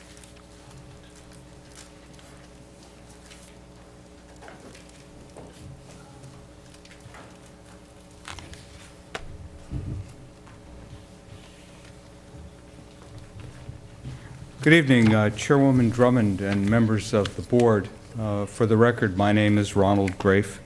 I'm an independent radio frequency consulting engineer, and your board has retained me to review the application of Homeland Towers and Viralis Wireless to construct this facility. As you pointed out earlier, this review has gone on for some time now, and my role in this is to evaluate the need for the site that Verizon says there's a gap in coverage. My role is to determine if there are alternate means to provide the relief that they seek for that coverage, or any other issues associated with the evidence presented that would either validate or invalidate the claims made by the applicant. Going all the way back to, when was it, July of 2012, when we began discussing the site in question, and I raised issues with respect to, number one, the proximity of this site to the existing Sylvan Lake site. And I don't know if you want to do this antecedent action for the benefit of the community, or just move along. What would you like? I think it's important for us to get on the record and for the public to hear certain issues that came out during your review, namely in that how much new coverage is being accomplished by this tower versus existing coverage that already exists, how much new coverage would be gotten by some of the other alternatives that were reviewed. I think those are some of the key points. And then ultimately, like I said, in your October 3rd letter, where you talk about some of the different alternatives that could still be considered on, even though they kind of ruled out one of the other towers, some of the other antenna placement, pilot power, things like that, that still give an opportunity for some of the other towers to be considered. Okay. All right, I'll attempt to do that. And unfortunately, none of my presentation is in a format that's presentable. It's in the record, though, and the applicant has the coverage maps that were submitted in the record. So it's, if the public wishes to review them, they certainly could have done that in the past. As I said, one of my first concerns with the site was its very, very close proximity to the existing site at Sylvan Lake, which is basically just on the other side of the Conic Parkway. One of the issues of having sites located too closely together, especially in the modulation scheme that Verizon uses, the CDMA, or Code Division Multiple Access, sites located together have an issue with pilot power that affects the coverage or the interference of the two sites. And there was a tremendous amount of overlapping coverage. I suggested perhaps that they investigate that site to increase the height of that site at that location to serve the Taconic Parkway. Mr. Edwards from Verizon Wireless did respond to those and said that it wasn't going to be an issue with the pilot power. He'd be able to handle that by reducing the pilot power so that he wouldn't have the pilot interference. And the fact that even if they raised that existing site to taller, it wouldn't provide the relief they sought. And basically, they kept talking about a gap in coverage along the Taconic, and I believe it's Route 82, that, especially that intersection. That was the most important part. Do you remember the size of that gap? Gentlemen, could you? It's approximately 2 miles. It was approximately 2 miles. Parkway, and I believe 1.6 miles on Route 82, I think. Good. Thank you. That's an important point. But that indeed was the area that they focused on. You know, they didn't, indeed, there may be other areas. And I did find in my findings that there was a gap in coverage. I mean, there's no doubt about that. When we talk about a gap, we do, what has been explained to this board during the course of our review is that there riders along the Taconic may still have service, but they run the risk of having their calls dropped with more frequency, correct? Right, and we also discussed the evidence presented by Verizon Wireless, which consisted primarily of computer simulations of what the coverage would be from either existing sites and proposed sites. Those are those maps that showed, I call them seas of green or orange or yellow, Right. depending on what signal strength, showing the coverage levels that a computer anticipates will be provided by a site. And also, the computer also provided estimates of what the coverage would be from the proposed site at 150 feet. And I pointed out in the previous reviews that such presentations have a certain degree of uncertainty.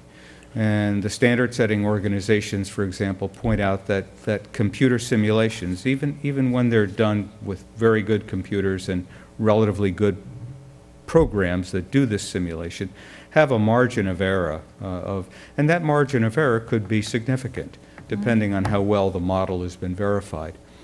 So much so that you look at that as a way of saying, yes, it looks like something, but no one has ever made a telephone call on a computer simulation model. They've only used the real system. So one of the things I suggested was that the applicant perform something called drive tests. Right. And indeed, the applicant submitted scanned drive tests of the existing system. In other words, they had a van drive around along the Taconic Parkway and the other roads and Route 82 to determine the signal strengths. Now, Verizon requires, by their corporate dictation, or dictum, I guess you'd call it, a specific signal strength that they design their system to. And I've also pointed out to you that there are protections in the model that they use, or the formula that they use to determine what that level is, that for this example, they look at minus 85 dBm, that's decibels above a milliwatt, and they stop at minus 85. Now, these are backwards, so minus 85.1 is weaker than minus 85, and falling along minus 81.9 is stronger. It's backwards because they're negative numbers. But the model shows minus 85, and it stops there. So the question is, well, what about minus 85.1, or 2, or 3, or 4, or 5? To what precision do we look at this? And there's no evidence in the record that states, besides this is our design goal, and that's a laudatory, I mean, that's their design goal, but there's no evidence in the record that says at minus 85.9, or 5, or 85.7, the system doesn't work. There's no evidence there. So once again, the standard-setting organizations talk about the precision of such measurements, and they typically talk about significantly less of variation in precision as opposed to the calculated models, whereas the calculated models may have a window of uncertainty of 10 decibels, which is a significant window. The drive measurements would have a window of uncertainty of perhaps 1.5 or 2 dB maximum. So they're much better. So we did suggest that perhaps to demonstrate the minimum height necessary at the site proposed, that the applicant do a continuous wave drive test. Right. That's where a crane is erected at the site, and an antenna is put on the crane, and a signal is transmitted continuously, and then it's driven just like they do a scan test, and they measure the signals at 150 feet, 130 feet, 120, just like they did with the balloon test. But I guess unfortunately, because of the way that this... Well, again, we did specifically ask that, and to their credit, one of their concerns that they raised to us that we agreed with was the environmental impact of their ability to do that. The number of trees they would have to actually cut down to be able to get the crane into place would have really negated probably the benefit of being able to conduct that test. You bet. They have been absolutely cooperative with saying we can do that or we can't do that. Right. They did the scan drive tests. They couldn't do the CW. So it just leaves a little bit of uncertainty as to what the minimum height necessary might be. As we moved this along and looked at other sites, I think it was the last meeting in July that I attended, the possibility of what I call a two-site solution raised its head. And this was kind of a result of the application that I reviewed for your board at the golf course, the Right. wireless edge application, in looking at all the sites in the area. And we said, well, there's a site, I think it's called the Old Sylvan Lake Road site, which is further south near the Taconic. And then two other sites popped up in their original evaluation of sites. One was called Anthony Associates, and the other one was called, I'll think of it in a second.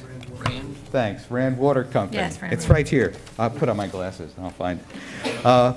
And so it looked intuitive on the propagation maps. If we used Old Sylvan at the height that the tower was, plus Rand Water or Anthony Associates with a site there, and one of them, by the way, as you pointed out correctly, was in another town, so it wasn't your problem anymore, that there could be a two-site solution for this.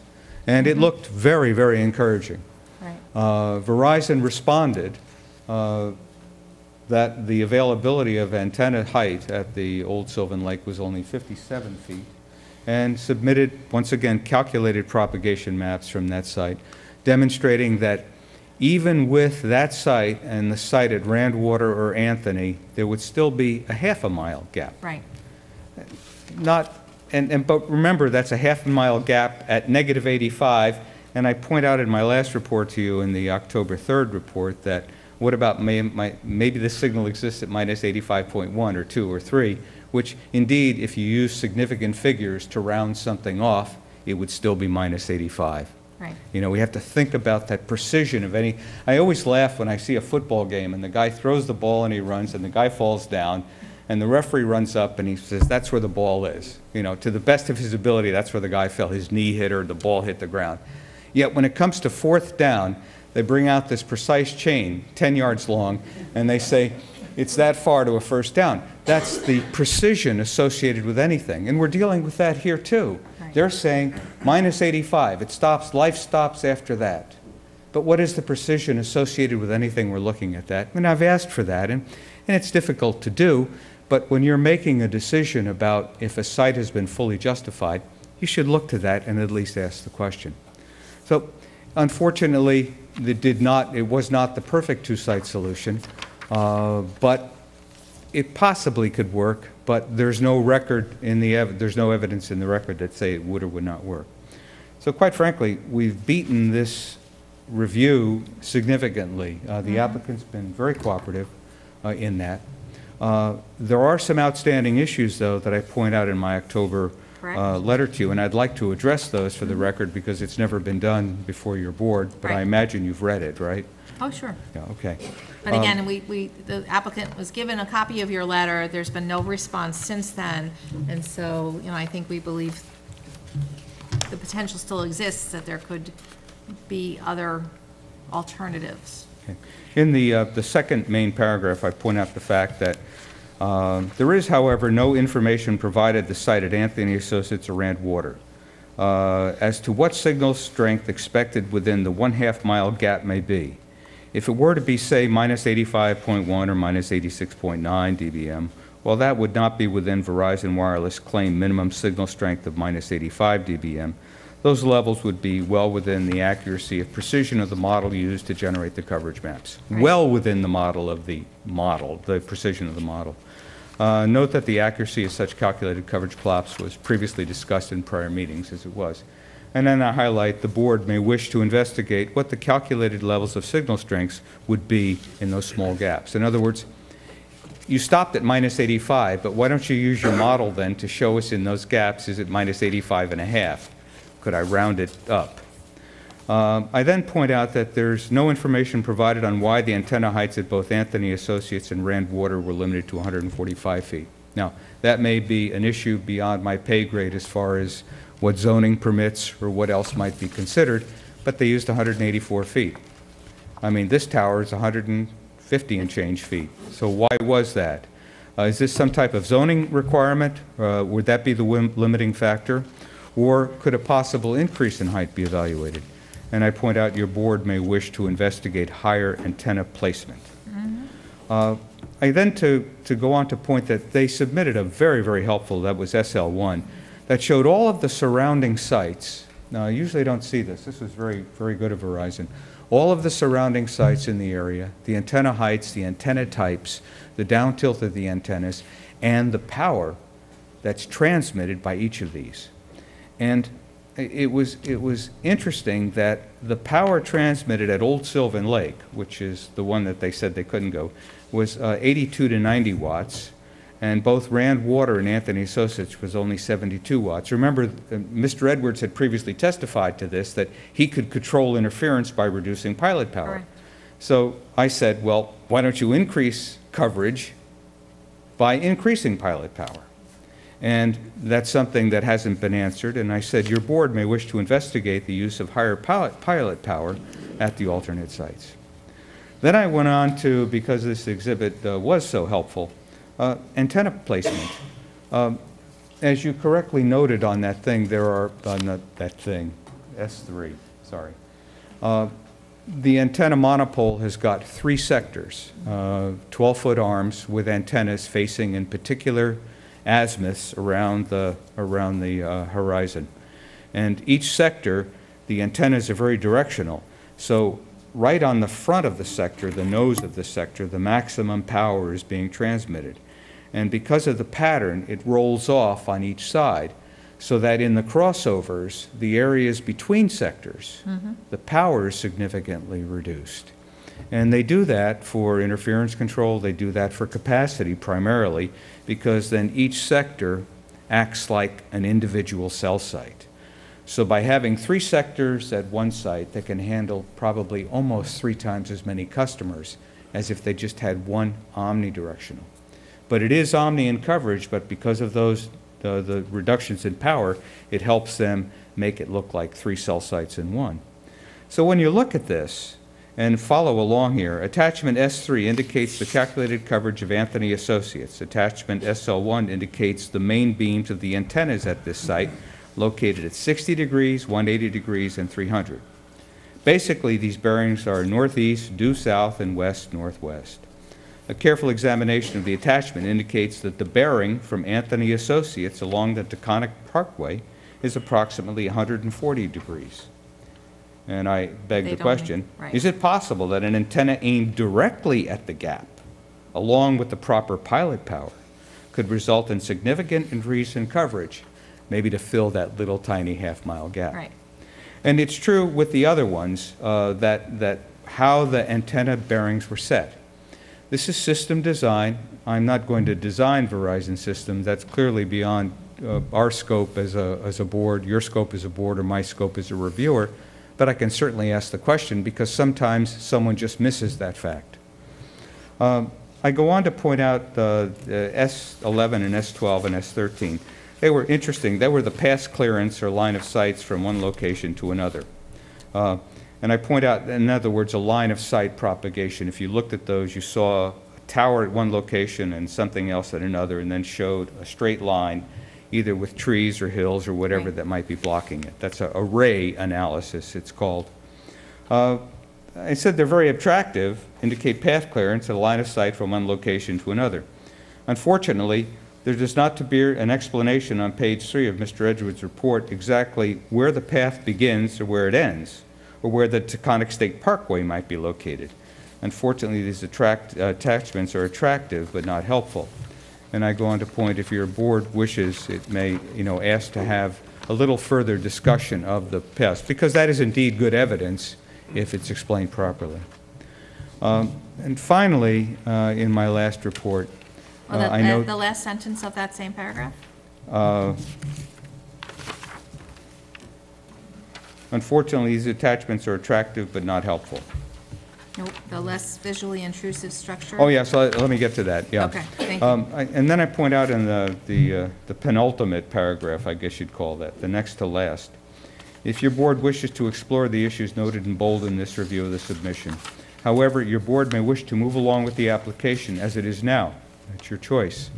But if it does, it should continue to consider the previously raised issues associated with a less visually intrusive structure, such as close-mounted antennas or some type of stealthing.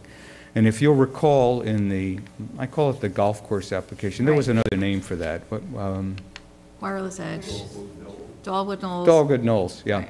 We talked about close mounting the antennas. In other words, that picture that you saw where the arm sticks out 6 feet, and the boom is 12. And by the way, that angle then would be 6 squared plus 6 squared, 72, the square root of that, just slightly less than 9 feet on an angle. So that's how far it would be sticking out, you know, the Pythagorean theorem. There are ways to close mount the antennas on the tower structure, on the monopole. Right. And we discussed this in Dogwood Knolls. Correct. To stealth that. In fact, many carriers will build a faux flagpole and hide all the antennas inside a fiberglass radome. But, you know, that's something that a planner tells you, whether that's a good idea or not.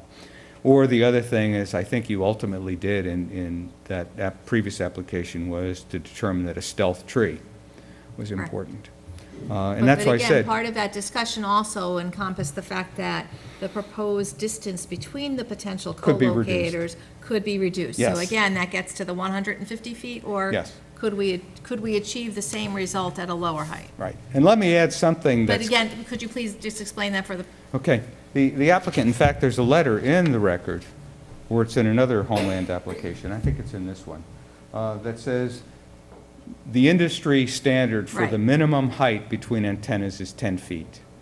That's because when they build the monopoles, they always have the cutouts 10 feet separated. So it's an economy of construction. But in many instances, antennas, and I'm personally have experience where antennas are separated by 4 feet. So you can compress the aperture required, and you do that with just changing, well, we're not going to do a 10-foot separation Right. here, you know, get used to it, we're going to compress this down. So that's so something they to would consider. still have the ability to have co-locators on that same tower, but you can achieve it with a lower height. Now, finally, there's something that's just recently come up that you should consider. As of this instant, if you were to look at Dutchess County, or the town of East Fishkill, or Beekman, or Pauling, or wherever it is, how many carriers are actually serving the area? We have Verizon Wireless, we have AT&T, also known as New Singular Wireless, we have Nextel, Right. the IDEN system, we have Sprint PCS, Right? we have T-Mobile, and we have a carrier that has yet really to raise flags up here, just to a little effect, Metro PCS. Right. Okay, let's look at those for a second. Nextel, owned by Sprint, is being turned off. They are closing all of their IDEN sites. They are taking the antennas off the towers. In fact, those of us who rent space on towers are crying to the fact that they're losing a tenant. So Nextel goes away. So now we're down to 5 possible. T-Mobile just announced they're buying Metro PCS.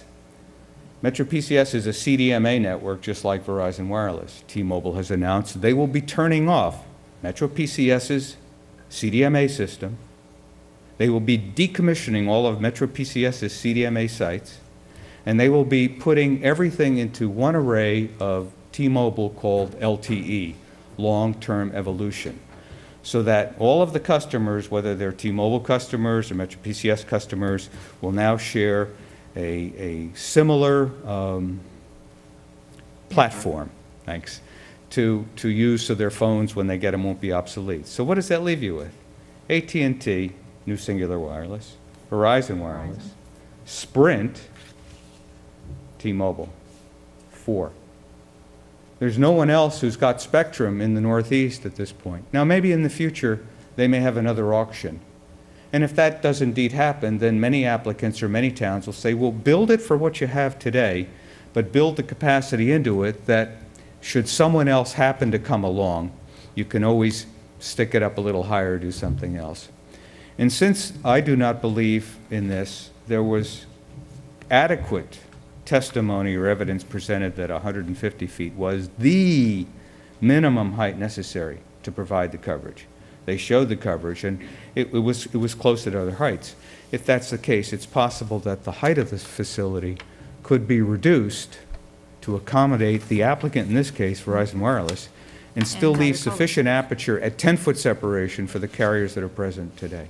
Good. That just happened. That's new. It's not in my reports because it's something that just within the past 3 weeks. Right, but again, what we learned for the other application that this board just approved just a couple months ago was that in fact, there did not need to be that 10-foot separation. It could go down to, if I remember correctly, as little as 18 inches to 3 feet. Yeah, in fact, I submitted evidence in that. Right. There was a study done by an antenna manufacturer that showed that the interaction between antennas could be reduced to 18 inches. 18 inches, without any impact on the operation of the antennas. And that was submitted, I didn't submit it here because I figured you already had it. We can do that again if you'd like that.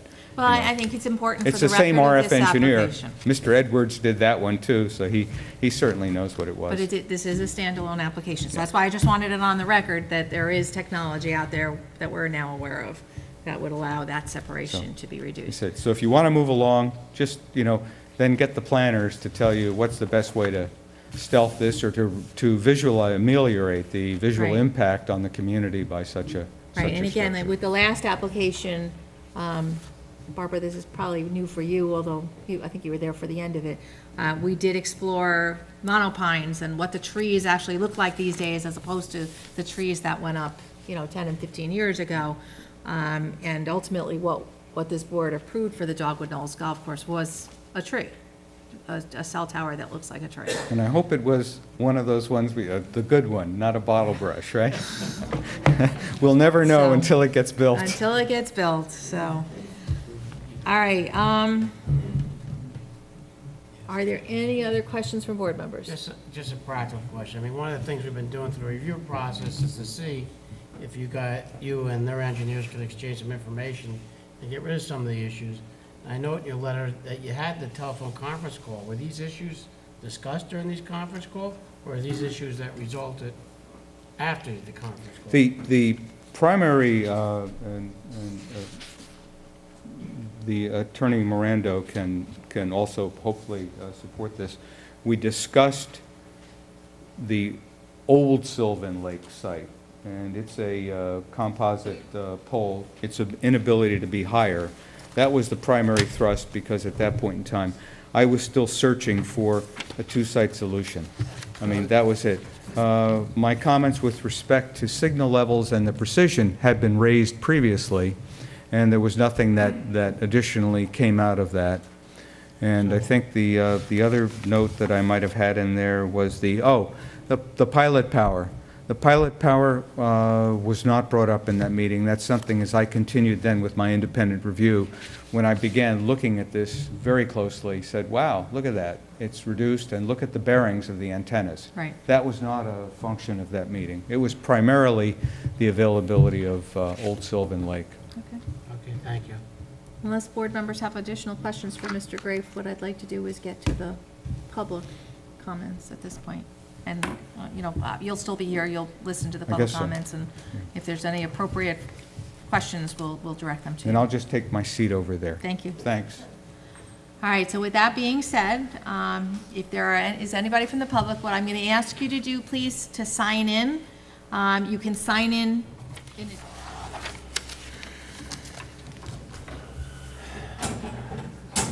I have a presentation, and Randy's going to get it up, but...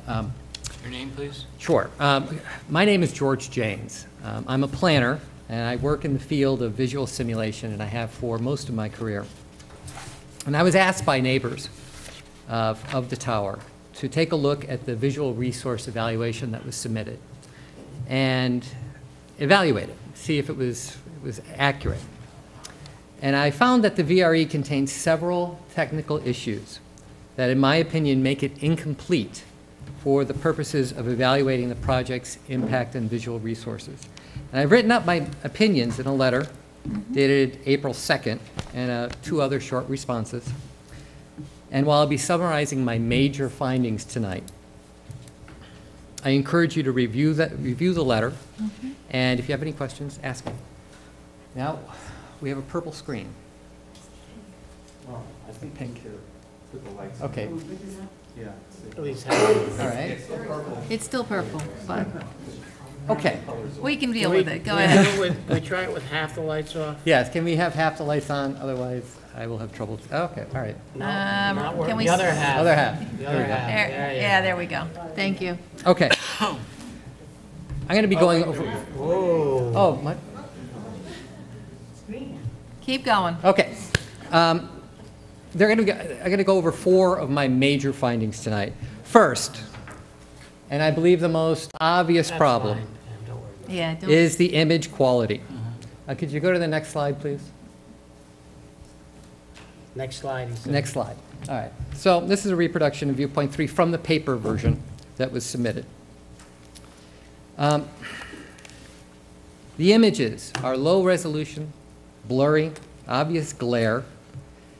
These don't belong in a visual resource assessment, and you don't need to be a professional to come to that conclusion. Next.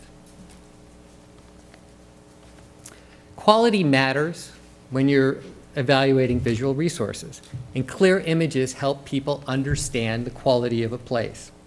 These images aren't just any resource.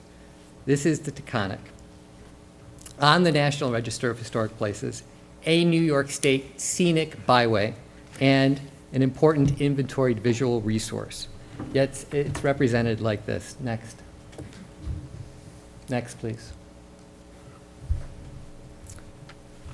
One more. Glare, and if you have the sun in your photograph, when you're taking the picture, you wait to a different time of day when the sun's not in your photograph. It's standard practice. Otherwise, you can't evaluate the quality of the place from images like this. Next, please. Second, and also very serious, is the selection of the lens used to take the photographs. Next, please. People with normal vision perceive distances similar to what a 50 millimeter lens on a 35 millimeter camera takes. That's called a normal lens.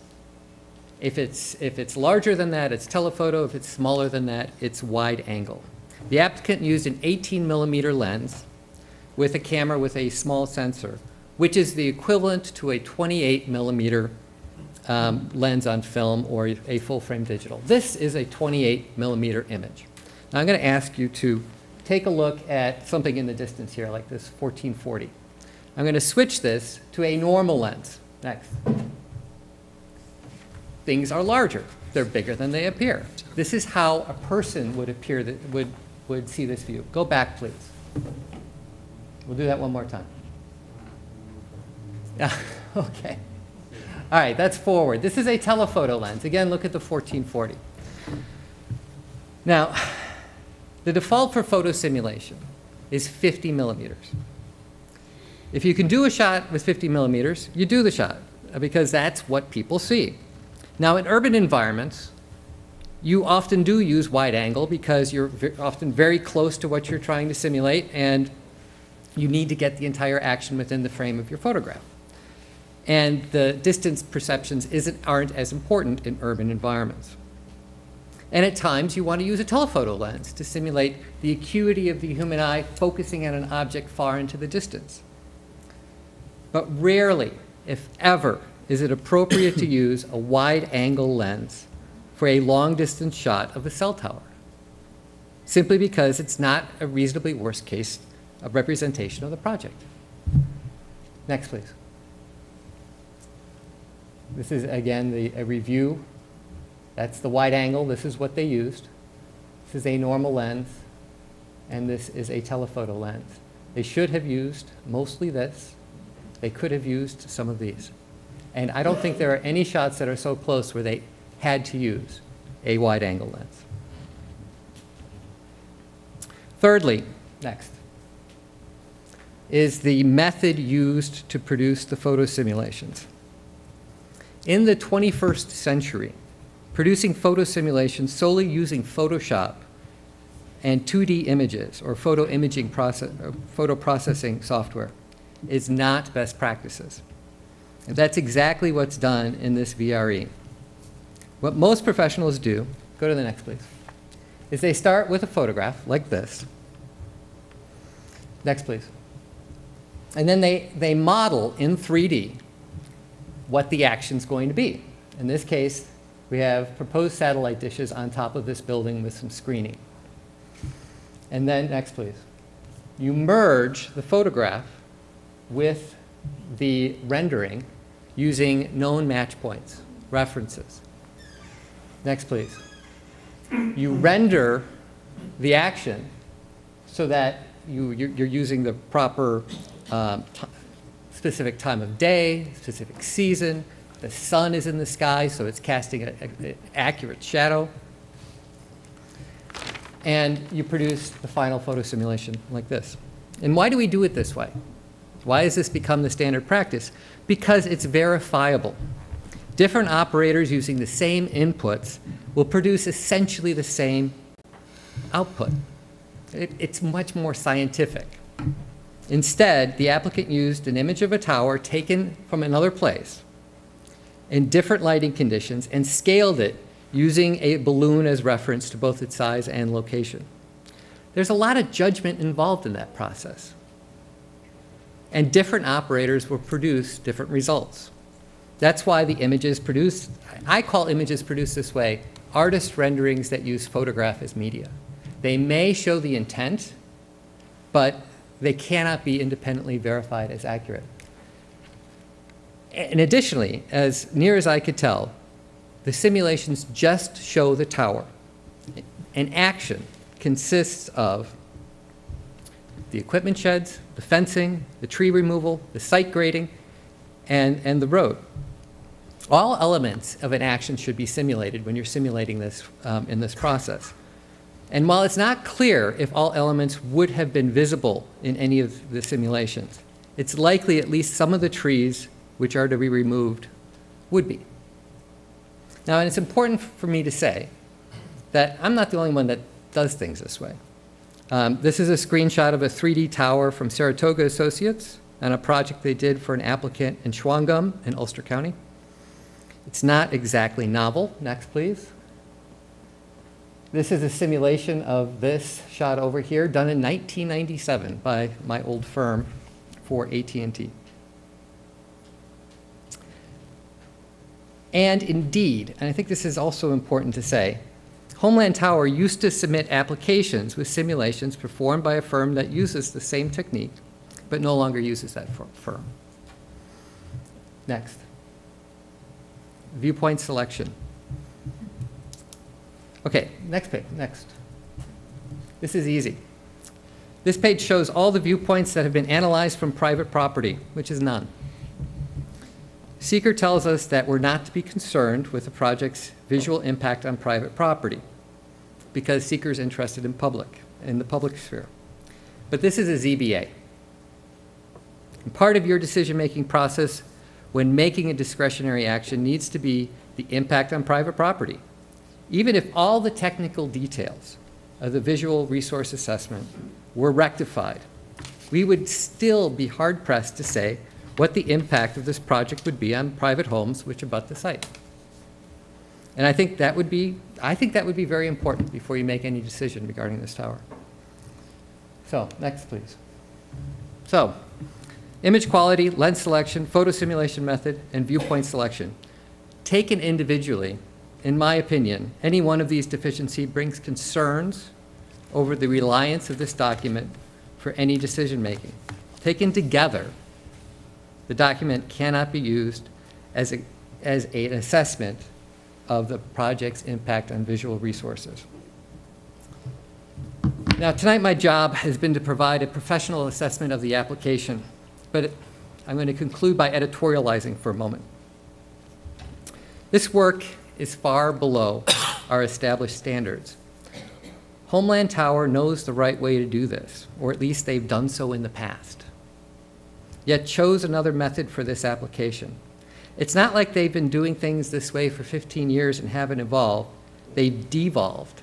They've downgraded their process for some reason. To me, it shows a cynicism, a lack of respect for the process, a process that's important for the integrity of this application and for others that come after it. I think this board needs to demand more. Thank you. Good evening. My name is Charles May. We're a local engineering, landscape architecture, and planning firm. Some of you may have seen me before the planning board. Just to give you a little introduction, I've been involved with visual assessments for cell towers. I was involved with the court case for City of White Plains versus Omnipoint. I was represented as an expert witness in visual impacts to the community. City of White Plains won the case. I was also involved in another court case where Franklin Square versus Omnipoint. I was expert testimony for visual impacts to the community for a cell tower. The Franklin Square won the case. It was a local case in the town of Hempstead. Other experiences that we've had in our office have been to provide visual impacts to Orange and Rockland utilities for their actual utility facilities. We've also provided visual impact analysis for various mining operations and been before the New York State Department of Environmental Conservation. I was called in a very short time, but I wanted to be able to offer my comments on this particular project. What I've done is, in your zoning, you require that a long-form EAF, including an analysis of visual impacts, be provided along with a visual EAF. I requested that the visual EAF be submitted to me so I could review it. In many cases, the visual EAF seems to be always left out.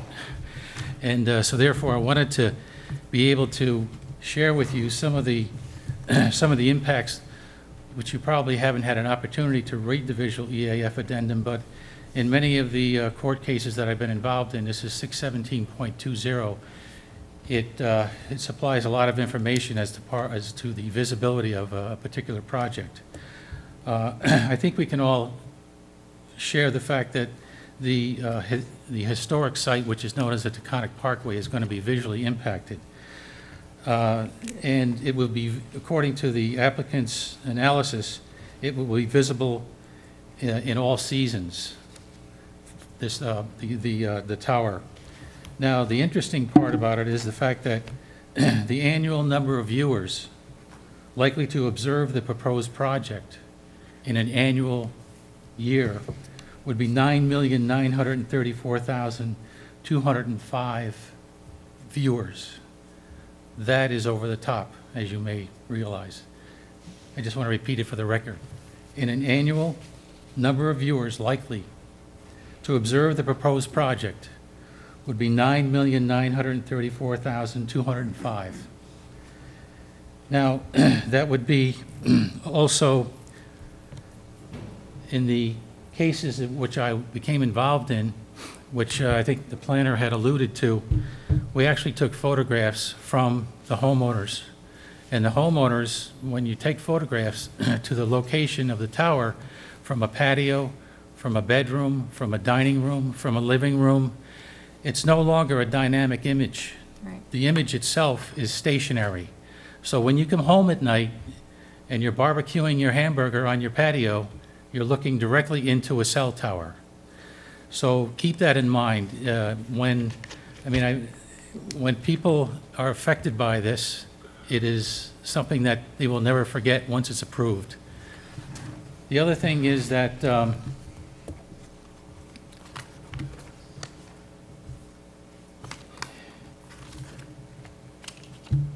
the opportunity for camouflage is under the special use permit, which is under Article 194-83. You have, under the special conditions, you should take a look at camouflage. Now, I have been involved in camouflage techniques utilizing, in some cases, it could be designed as a silo. In some cases, it could be designed as a bell tower. In some cases, it could be designed as a steeple from a church, or, as was mentioned here, a flagpole. I find it very difficult, though, to take a 150-foot object and camouflage it in this landscape. Very, very difficult. So therefore, that's one of the considerations that the town of East Fishkill ZBA should take into account. It's just going to be very, very difficult to stealth this particular object into the landscape.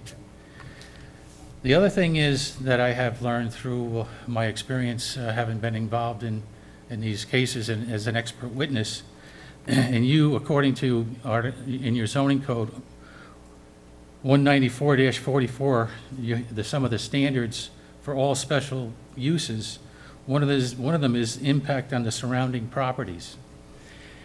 And it's been my experience that everyone will always tell you, well, there's no impact on the value of a property. Having said that, I remember one of the attorneys had presented it to the judge, and he said to the judge, if you had 3 houses on 3-acre sites, and they were all appraised at the same value, and one of them had a cell tower on it, which one would you buy?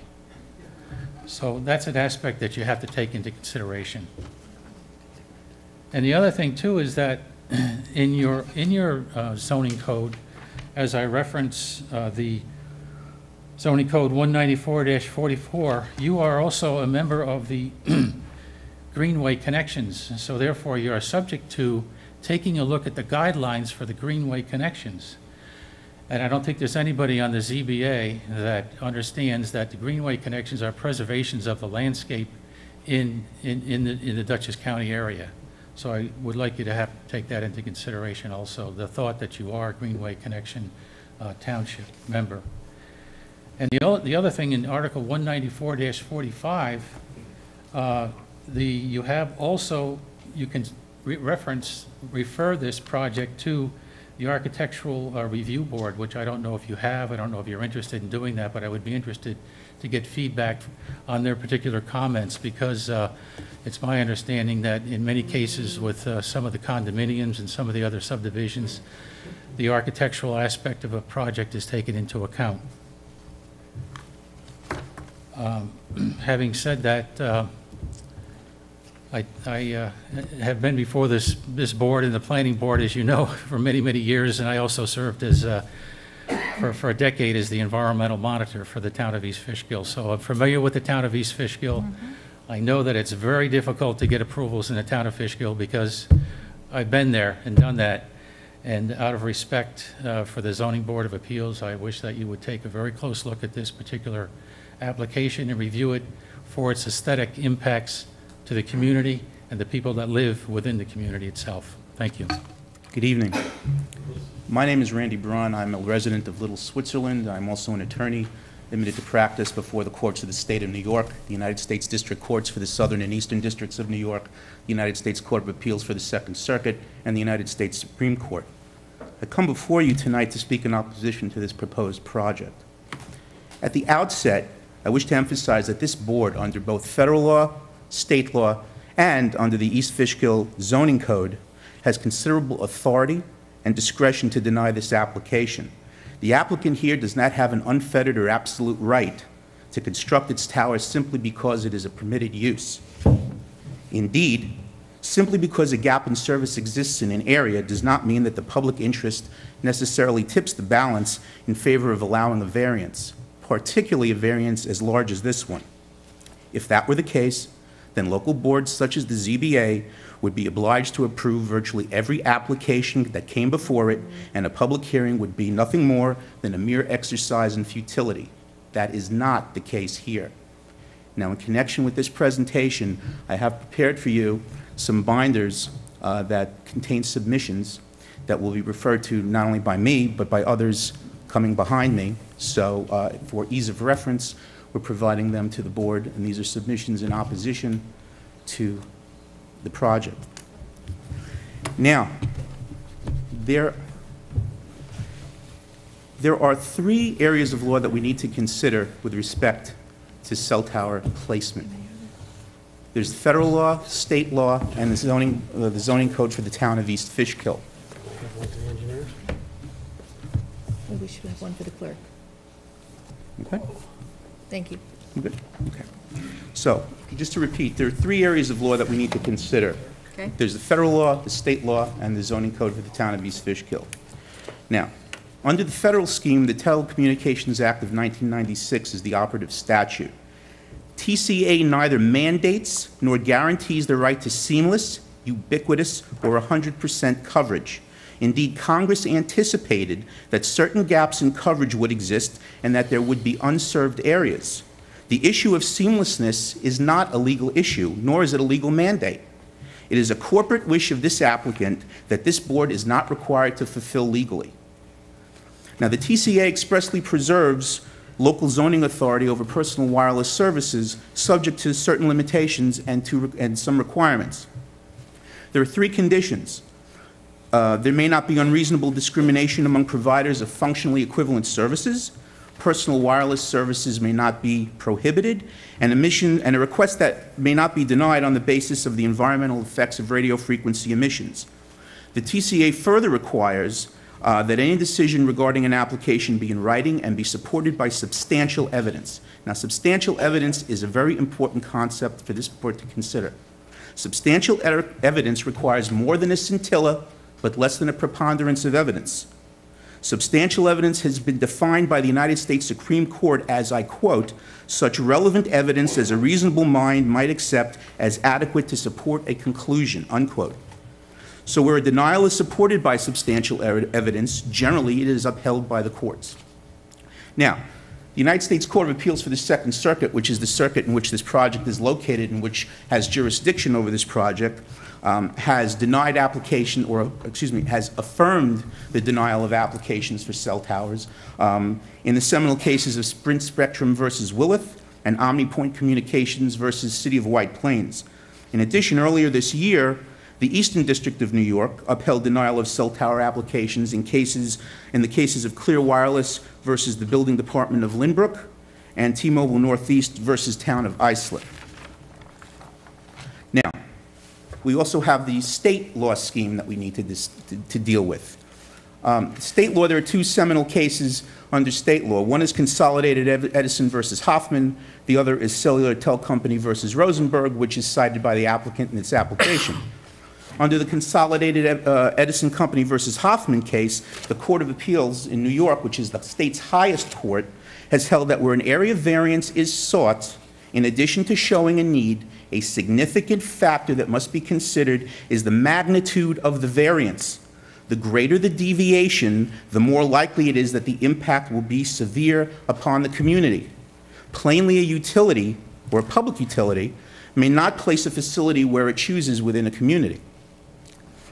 In Cellular Telephone Company versus Rosenberg, which again is cited by the applicant in its application, among other things, a utility must show that its new construction is a public necessity in that it is required to provide safe and adequate service.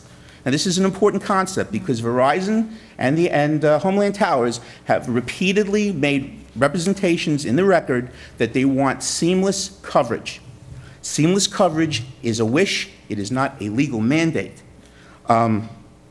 As well, under the Public Service Law, Section 65, subsection 1, it also talks in terms of safe and adequate coverage, not seamless or ubiquitous coverage.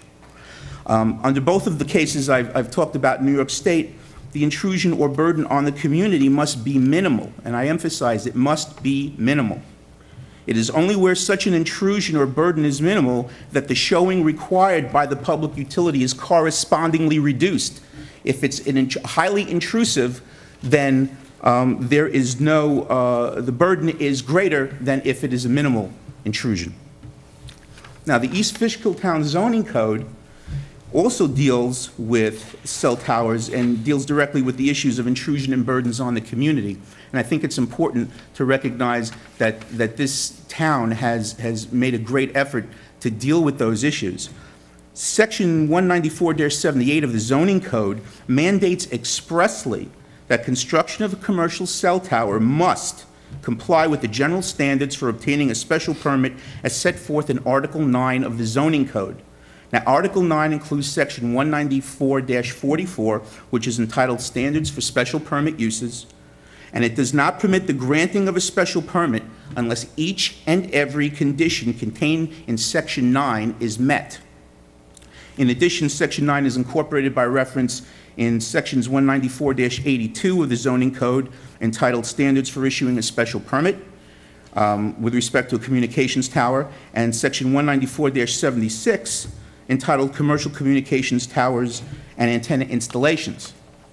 Now, the conditions contained in Section 194-44 include but are not limited to the impact on the district, the impact of adjacent properties, impacts on neighboring properties, and importantly, the impact on surrounding properties with relation to the reasonable safeguarding of neighborhood character and surrounding property values. Now, this application fails to meet these conditions in the aggregate. Let's talk about aesthetic harm for a moment. Under the Second Circuit's holding in Cellular Tel Company versus Town of Oyster Bay, aesthetics is a permissible ground for local zoning decision and denial of a permit. Here, there are several reasons militating against granting the requested relief. The tower is going to be 150 feet high, and actually 154 feet high if you include the lightning rods on top. And the fenced equipment compound is over 5,000 square feet.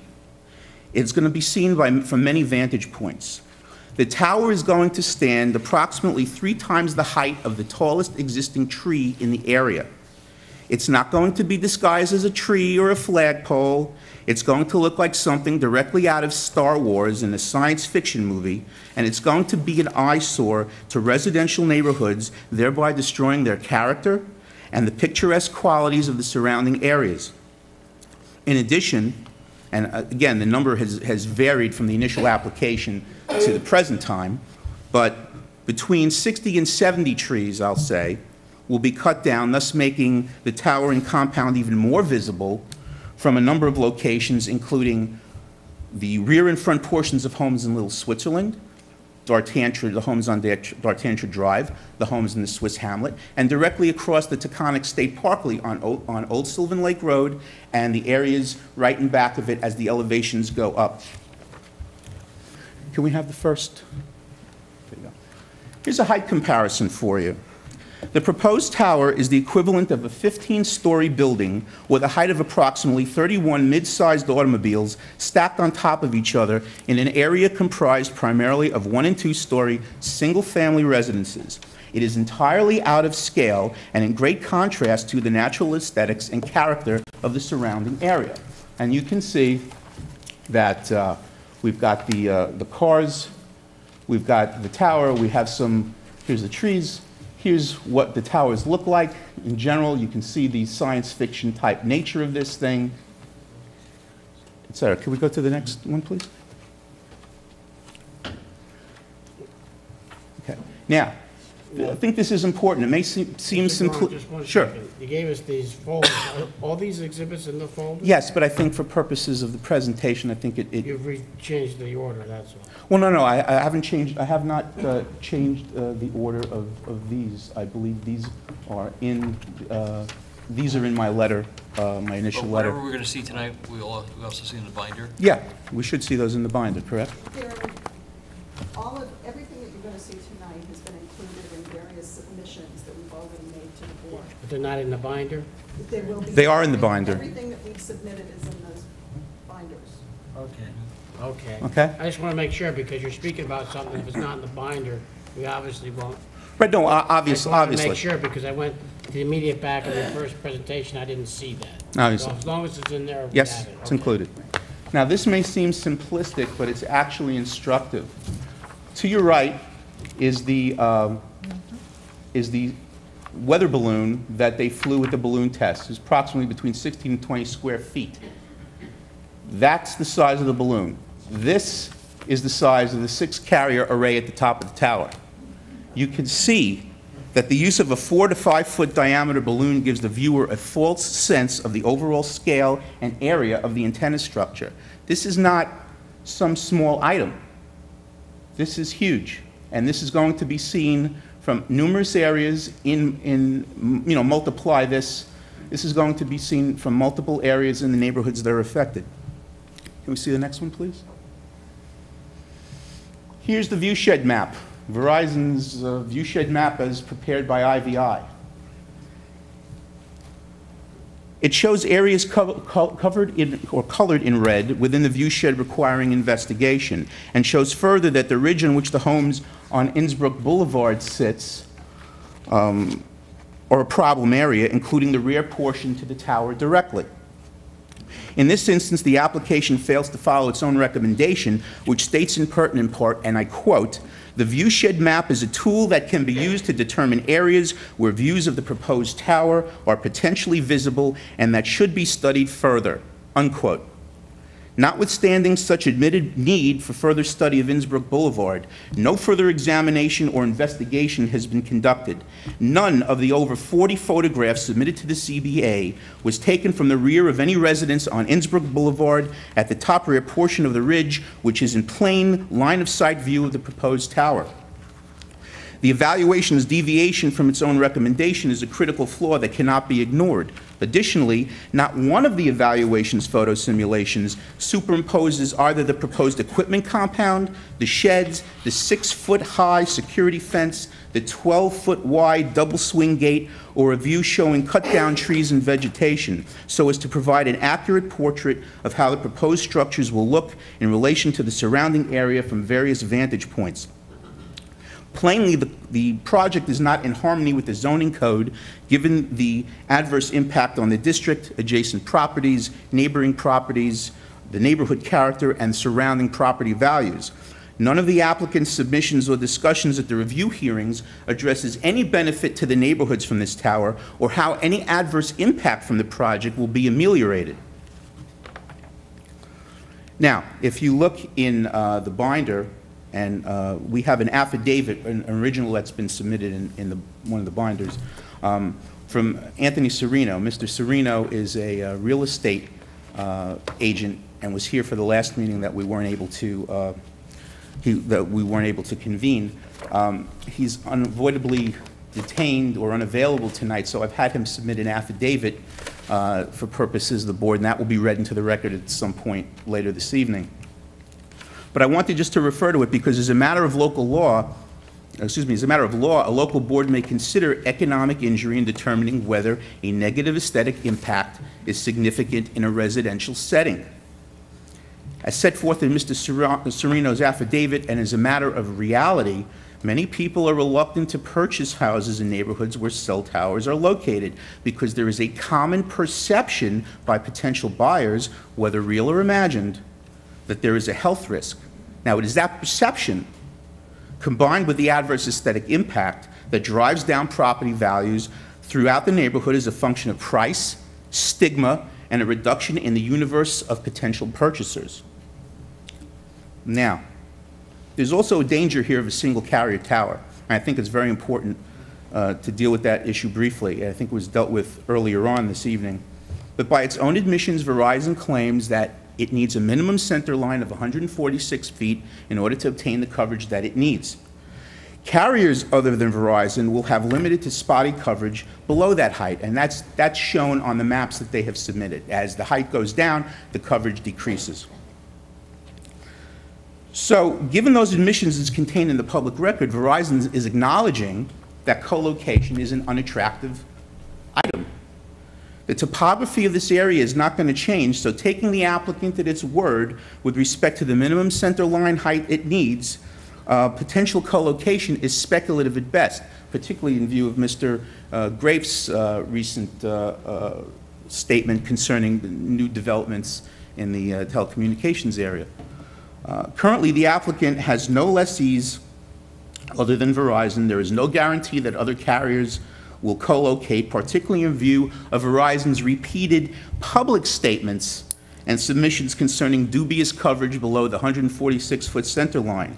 Indeed, like Verizon, the coverage maps of other major carriers, such as Sprint, AT&T, T-Mobile, show that they too have full coverage in that area. Based on what Mr. Grafe has informed us of tonight, who is left? So you have a real danger of a single carrier tower. Mr. Grafe has also stated previously in the record that the coverage of the tower will be about 80% redundant with existing coverage.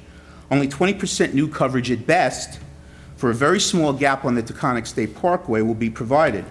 According to Mr. Grafe, 10% redundant coverage is the industry standard. Verizon disagrees, claims that 20% redundant coverage is the industry standard. But regardless of which figure is used, the proposed tower far exceeds either standard. In this regard, Mr. Grafe opined that it would be a quote-unquote tragic occurrence to locate a tower here. In addition, you should note that any purported de minimis gap in coverage, whether it be 2 miles or a quarter mile or a half mile, which exists currently is likely to be nullified in the future by construction of the numerous additional towers Verizon has proposed as communicated to the ZBA during the review hearings. We have had several statements by Verizon that they have shown us their plans for other towers in the area, and those may negate the need for this tower at all. And I believe Mr. Grafe could probably speak more to that at some point down the road. Can we have number 4, please? Okay. These are Verizon's maps that are made publicly available online, etc. Verizon claims that its gap in coverage at the target area is on the Taconic State Parkway. However, when looking at its own coverage maps, significant gaps of coverage are shown in white, which is here below. You see the white things. Those are the gaps in coverage. But there is no gap shown in the target area on the Taconic State Parkway, leading to the conclusion that it is either minimal or non-existent. In point of fact, Verizon's coverage maps show full coverage to the area in which the small gap is asserted. Now, Verizon has represented to this board that its publicly available coverage maps, which are used to induce the purchase of its services by the public, are unreliable and are merely a product or fiction of Verizon's marketing department. This goes to the applicant's credibility, I suggest, since public maps it uses to attract businesses are claimed to be inaccurate. Given the credibility problem, how do we know whether the purported gap exists at all or is not smaller than alleged? Is Verizon making a misrepresentation to the public by showing them full coverage on their maps, or are they making a misrepresentation to this board? I don't know. It seems disingenuous to me on either way you look at it. Now, the goal of the visual resource evaluation that Mr. Janes spoke to should be to reveal what can be seen, not what can't be seen. We've had a presentation here by the gentleman from IVI showing generally what can't be seen.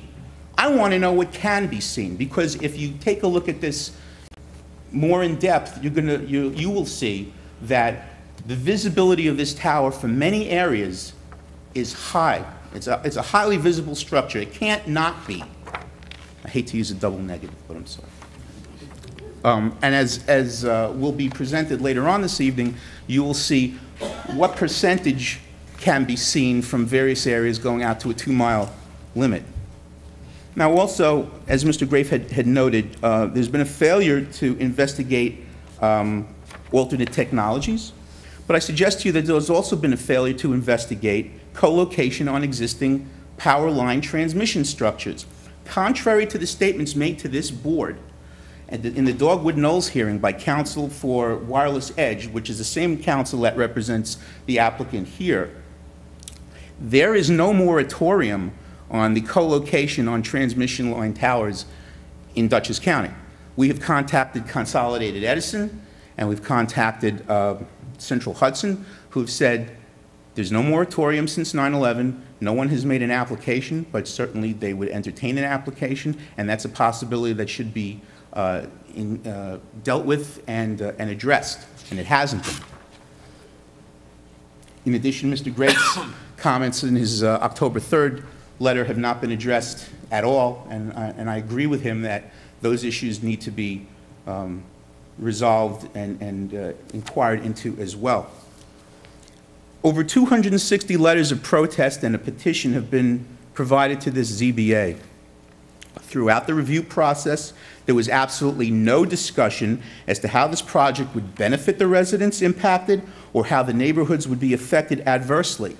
Has the applicant represented that it has obtained insurance to cover declines in property values resulting from the constructions of this tower? No. Has the applicant addressed the adverse aesthetics or how the project will forever alter the beauty and character of the neighborhoods? No. Has the applicant shown one iota of concern for those that will be harmed by this project? Absolutely not. This board has considerable legal authority and discretion to deny this application and act in the best interest of its residents. Town zoning ordinances exist for the protection of residents and property values, and variances should not be granted cavalierly, ladies and gentlemen. The variance sought here is substantial and would result in destruction of neighborhood aesthetics and considerably lower property values for affected neighborhoods in an already depressed real estate market. This will impact negatively upon the largest single asset of most people, their home.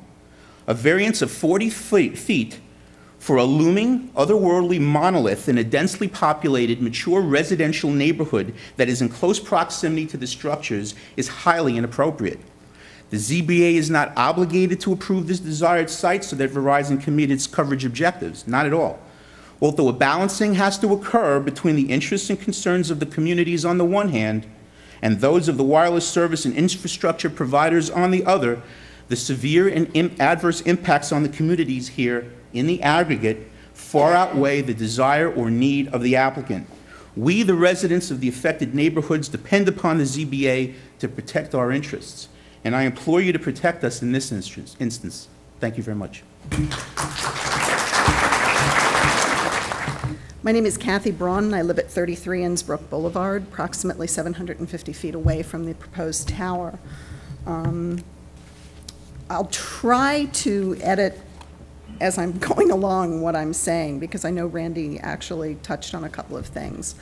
But before I start, I'd like to read a deposition from Anthony Serino. The affidavit. Or affidavit, I'm sorry. He kept calling it a deposition, that's why I'm confused.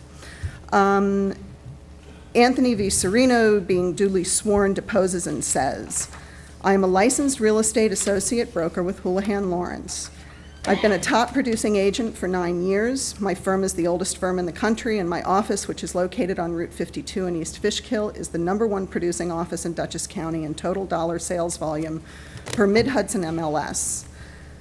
I am personally considered via my recorded sales statistics to be consistently one of the top listing and selling realtors in the county. In 2011, I finished #2 in my office and in the top 5 out of 700 agents in Dutchess County, closing $13,500,000 in annual sales. For this accomplishment, I received the prestigious Platinum Award from Houlihan Lawrence. I am a director on the Dutchess County Board of Realtors and have served 2 years of a 3-year term as a sitting member of the LaGrange Assessment Grievance Board, of which last year I was the chairman. I have owned and operated 2 very successful home valuation websites and have written well over 500 home valuation market studies. I was in attendance at the last public hearing on November 13th, 2012, and was set to speak on the topic of property values and the effect of such as it relates to the proposed cell tower installation in the Little Switzerland and Swiss Hamlet communities. As you know, this hearing was postponed. Unfortunately, due to a scheduling conflict, I cannot attend the next hearing on December 11th. Please consider this affidavit in my place instead. I have personally reviewed the proposed plans and location of the subject tower. It is my professional opinion that if this proposed cell tower is in fact installed, there is no doubt in my mind that the home values in the Little Switzerland and Swiss Hamlet communities will be seriously and negatively affected. Currently, there are over 170 single-family detached homes available in East Fishkill. In the spring, which is the busy list season, this figure is likely to double. I don't expect these figures to change in the near future. House values are determined greatly by supply and demand. As you know, the demand has not been able to catch up the supply since approximately 2006, and this is projected to be the case for at least 5 more years, maybe longer. I mention this because if a home buyer is considering purchasing a home in East Fishkill, the comparable homes that are located in the Little Switzerland and Swiss Hamlet communities will be considered competition. There is a stigma related to such cell towers, and aside from their obvious and undeniable unattractive nature, this will be considered a major eyesore and hindrance to anyone attempting to sell their home in these communities. In my experience, many people are reluctant to purchase homes in neighborhoods where cell towers are located because there is a perception among potential buyers that a health risk exists, whether real or imagined, and regardless of government assurances. It is this perception, combined with the adverse aesthetic impact, that helps drive down property values, both as a function of price and by a reduction in the number of potential purchasers. For these reasons, the only recourse a homeowner will have is to significantly reduce their asking price enough that there becomes a value proposition to the buyer, effectively making them overlook this perception, stigma, and eyesore. In my opinion, this will be a high number and no less than 20% on average. Market times will also be seriously impacted. What would normally take 3 months to sell may well take a few years. Lastly, when a home buyer hires a realtor, one of the major search criteria on their wish list is views. The most popular requests are lake, river, mountain, sunset, and park-like. To date, I have never, nor have I ever heard of, a buyer requesting a view of a cell tower. And he has signed this and had it notarized, so I'd like to just... It's part of the binder, though. It is. It's in the binder. Yes, a copy. That's fine. Pam should have it for the record.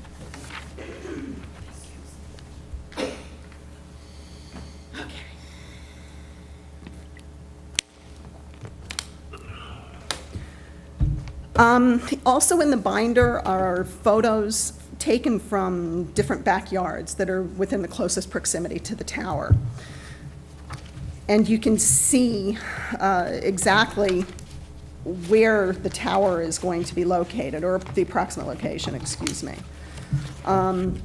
This is a view from my backyard, taken a little over a month ago, because I was going to show this last month.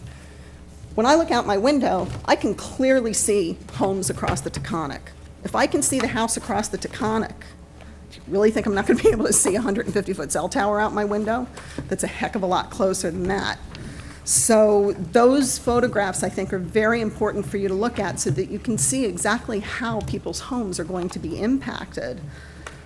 In my case, being on Innsbrook Boulevard, and I've done just a really rough section through the site, through the Taconic, through where the cell tower is, to where my house is. The top 50 feet, 50 or 60 feet of that tower is going to be at my eye level. It's not going to be, you know, the top of the tower is about even with the ridgeline of my roof. And I think that that's important to remember, because all of this tree cover that they're talking about, the majority of it is behind the tower. So that when you're traveling along the Taconic, or you're standing on the ridge on the opposite side, Old Sylvan Lake Road, or is it Pleasant Ridge Road, or whatever that road is up there, you're going to see the top 100 feet of the tower. I mean, you're not just going to see a bit of the tower that's covered by trees, because those trees go behind it. That tower is downslope, so it's not quite as camouflaged as the applicant would like you to believe. And again, given that, no consideration seemed to be given to the fact that the top of the cell tower is going to be even with our homes on the ridge. All of the health studies, whatever those studies are, based on 6 feet above ground level, or I think then it was up to whatever a second-story window would be. Well, that's not the case for us. The top 60 feet of that tower, that array is going to be pointing directly at us. So I don't think that anything was looked at in those terms. Let's see. Just for the record, I'm a registered architect in the state of New York. I deal with proportion, scale, aesthetics. I specialize in single-family homes, how structures affect the surrounding environment. No consideration was given with how this tower is going to affect the surrounding environment. It is just totally out of character and out of scale. And again, Mr. Graves' own words, that it would be a tragic occurrence to put this here for 20% new coverage on a portion of the Taconic is, I think, uncalled for. Also, to give people who might be spatially challenged just a sense of what a 78-foot by 65-foot compound, or even a 30-foot by 12-foot shelter, from that corner to about the edge of that light in that corner, that's about 30 feet for you. That's pretty big width. So imagine 6 of those in this compound. And the compound itself, they said, was 78 by 65. So there's also a question that I have regarding the adjacent property at 22 Dartantra. This tower is, they say, over 500 feet away from the nearest residence. That would be the residence located at 22 Dartantra. It's 504 feet away from the nearest corner of that residence. Okay, it's over 500 feet, but I mean, come on. I'm just worried for that person because that property is on the market. I don't see how they're going to sell it.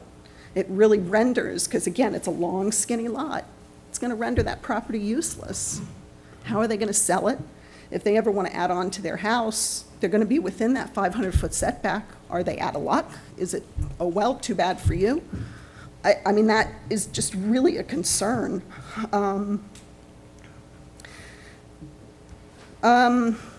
Again, going back to scale, they showed in their plans a plan of the array and how you have these center line to center line of the farthest two antennae that are attached to each panel being 12 foot from center to center. But the widest part, when you're looking at a certain angle, it's not going to be 12 feet wide. It's probably going to be closer to 18 feet wide, depending on how these things are angled.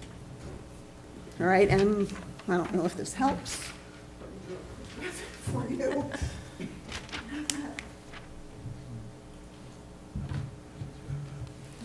So 12 feet is an illusion. The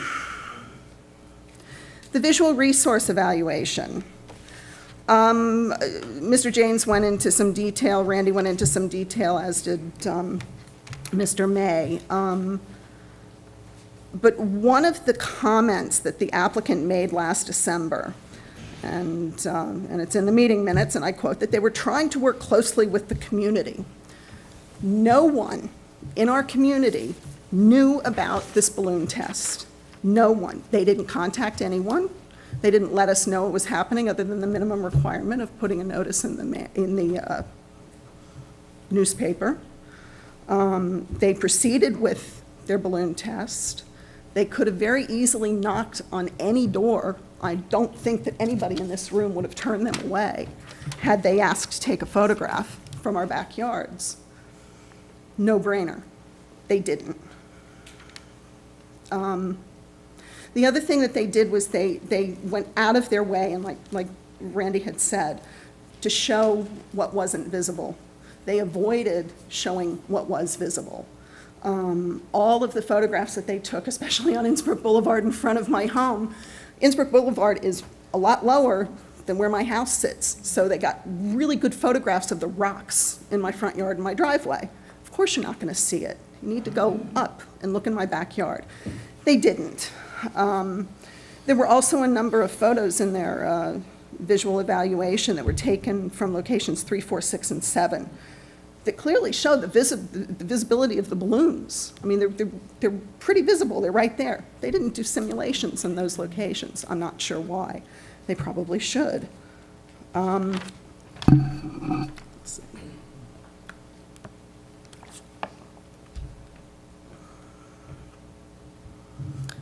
Mr. May spoke, I think, a little bit about this, but one thing that I don't quite understand is how the applicant can use the existing natural vegetation as part of their analysis in terms of screening and saying, well, these trees are here and that screens the tower. Well, trees die. People cut them down. They burn. They get hit by hurricanes. Locust, blight, I mean, anything. Those trees may not be there a month after they build this tower. And again, then what happens? Are we out of luck? Oh, well, the tower got built. The trees were there when it got built. I mean, that really needs to be taken into consideration. When they did their viewshed analysis, they also should have taken into consideration a lack of vegetation. They should have done it both with vegetation and without the vegetation. They didn't. They only showed it with the vegetation and what the view shed would be at that point.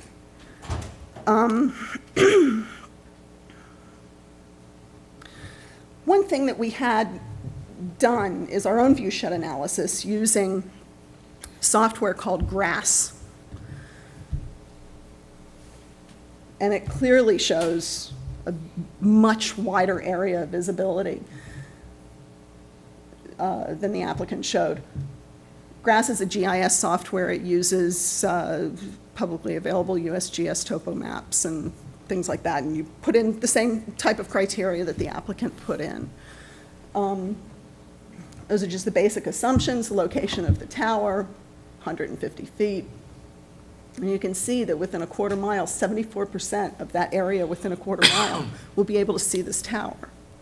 It's not just one little red blob on Innsbruck and then a long skinny red blob across on Old Sylvan Lake Road. The impact is going to be much greater. And this, again, it keeps going on, half-mile view shed. You can see it's going to be visible a little bit more in Little Switzerland, but mainly fans out on the other side of the Taconic. My apologies for the light graphic. And then the last one is a composite. So you can see the outer ring is a 2-mile radius, 1 mile, half-mile, quarter mile. And you can see that it really is going to be quite visible. And again, this is assuming that vegetation is not used as a screen. So I think that something that the applicant needs to do is look at that further. Let's see. We talked about the 146-foot center line. Talked about Mr. Grafe's October 2012 letter and how none of that was addressed. The topography, again, the topography is the topography. The mountain's not going to move. So if they can't get good coverage below 146 feet, I can't imagine anybody else is going to either. Now, call logs.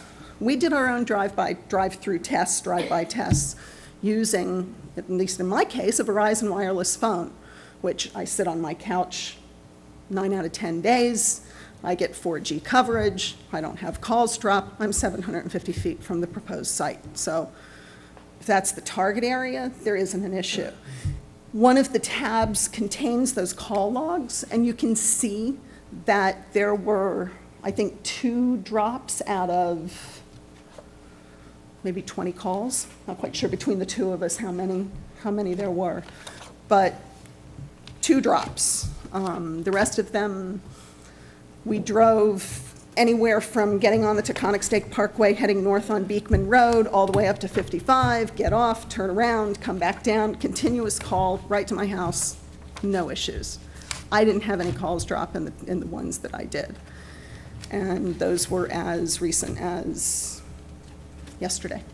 So I don't know what the issue is. I don't particularly have an issue with it. And again, I have a Verizon wireless phone, so.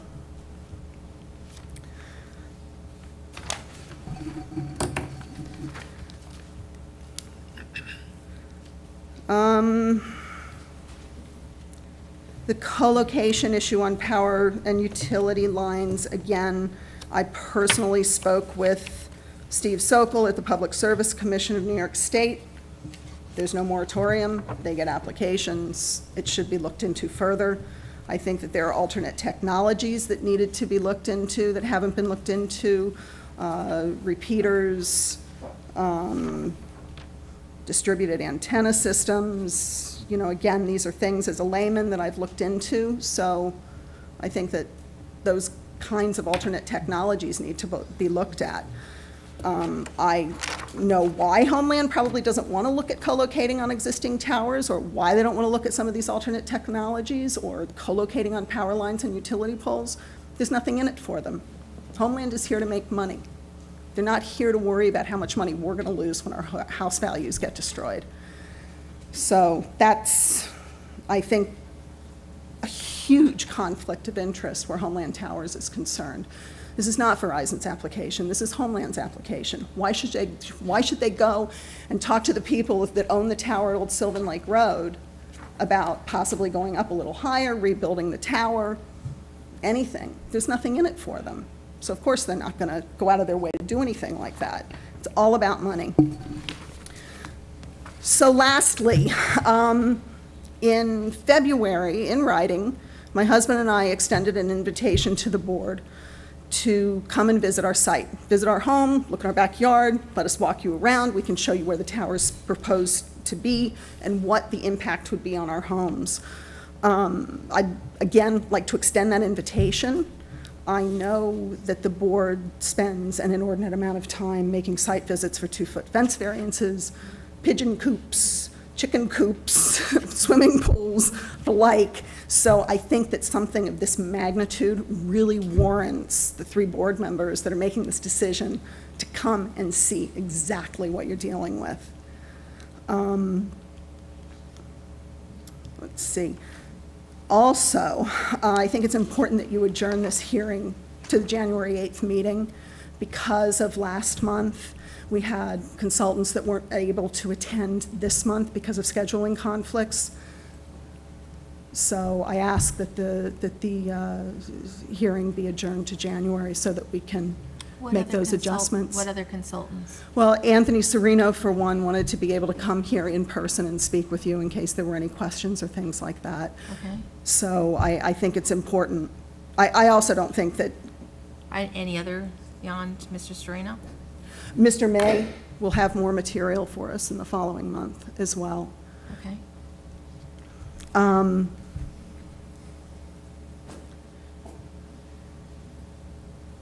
And I guess the last thing is that I request that the board deny this application.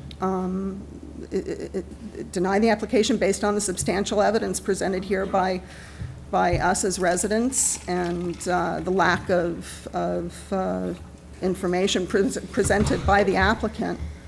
You have the written submissions that we've made.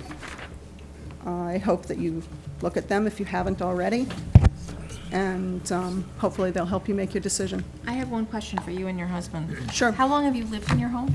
6 years? Oh, 5 okay. years. Oh, 5 years, excuse me. Okay. I was just curious if you lived there in 1988 or when the towers were on the neighboring property. Which tower, you mean the ham radio towers? The 21 D'Artantra Drive site had 2 towers. Right. Understand one thing, though, if I may. The ham radio, yes. Right. A ham radio tower. I understand. Even at 130 feet. It's apples and oranges. It's really apples and oranges. It's not particularly I'm not visible. disagreeing with you. Okay. I So just wanted make to that ask the distinction. question whether you had lived in your property at the time that those towers No, we existed, did not. and if so, how visible were they? That's all I wanted to ask. All right, If anybody else in the room lived there at the time, at some point, if you could get up and just tell us how visible they were. You don't have to do it now, but, just, we'd appreciate knowing that. That's all. Thank you. Don't I do agree not with- live in Little Switzerland. However, I do live on Rousseau Drive. Okay. There has been a telephone pole that has been damaged for several months Okay. on Rousseau Drive. It is near a bus stop. I called Verizon. Central Hudson came in, removed the wires, put the wires up on the top of the pole, and Verizon came in and did their maintenance. Okay.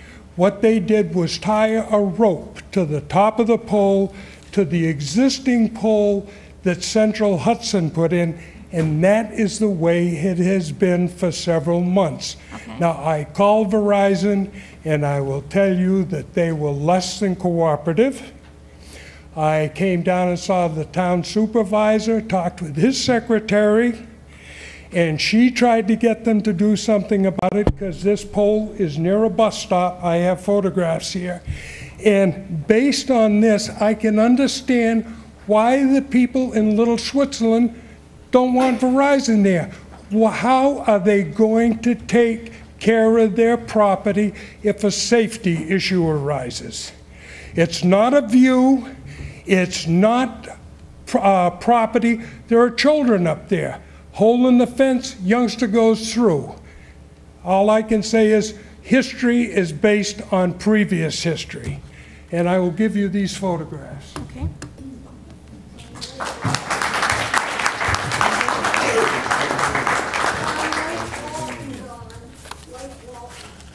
Lake Walton Road and Zerna Boulevard. Okay. Hi, I'm Dave Grafmuller. I live on D'Artantra Drive. I'm sorry, say your last name again? Grafmuller. And actually, I recognize the irony of looking at notes on my cell phone for this presentation. But, listening to what Please do have everybody lights said, on. our experts and the bronze, I think everybody spoke to the most glaring concerns we have with this, but kind of sitting back and listening and taking things in, I think it is very important, as Mrs. Braun spoke, that this is really an intermediary. Homeland is really an intermediary, right? So if Verizon's gap in coverage is this big, Verizon has so much money, they don't care to throw up an antenna anywhere, right? As long as, it's easy for them. So, it is in Homeland's best interest not to look too hard to find another solution when they have, a willing landowner who wants them in there. That being said, my main concern, aside from the fact that I live on the street, I have 2 little kids, I've been in the house 2 years, and we walk down to the end of Dartantra almost every day, is the co-location issue. I know Randy spoke to the fact that co-location, if Verizon is as honest, or if Homeland is as honest with future lessees as they are being with us, that co-location below 146 is worthless. But even if that's not the case, if they do get co-locators, as one of the gentlemen spoke, maintenance would be once a month for about an hour. Well, that's Verizon.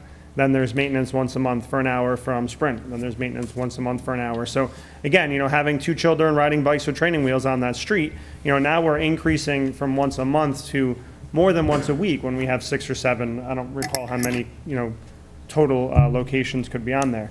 The other issue, and it was, again, just from sitting back listening, Mr. Graves spoke of certain cell companies that are now going to be decommissioning their towers, or I guess their antennas on certain towers, which leads me to wonder if now there would be sites opening up that previously wouldn't be available. Like we talked about, Sylvan Lake site was said to be not usable because it was too low for them to get the signal, aside from what Mr. Graves spoke about, that perhaps the signal level would still be within a usable threshold, or perhaps you could boost the signal. Now I wonder if there's a higher location on that tower that they could use because one of the other cell companies is decommissioning an antenna there. So again, for me to move ahead on this when there's so many other possibilities out there that could still be investigated, I think would be the wrong choice. So thank you very much. Thank you. Jim Dickerson, I live at 20 Dartantra Drive. Perhaps to make a visual statement, could I ask Homeland to pull up their site number 1 location? Your different views. View number 1. You're saying the balloon test views? What View view number is you 1 saying? and 2. 1 was taken right at the end of my driveway. Okay. 2 was back a little bit, and I kind of give you a little perspective of how our property sits in relation to the tower.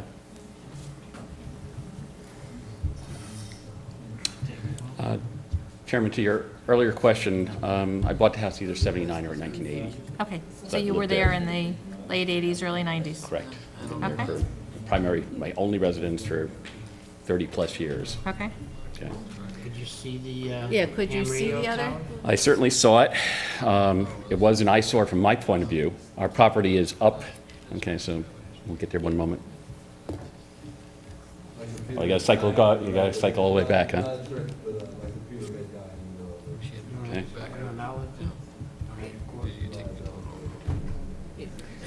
So anyway, while he's finding it, So- you could see it? Yes. So when you see this view, the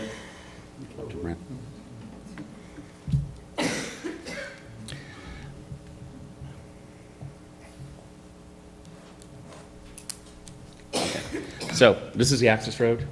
Our driveway is literally to the right of it, the little incline you see on the right. And if you Okay. go to location number 2, that is my driveway you see at the end of the cul-de-sac, just going up there. Now, the Okay. point of that is, our house and my residence is up and to the right. Okay. So I have a much higher elevation overlooking the proposed site.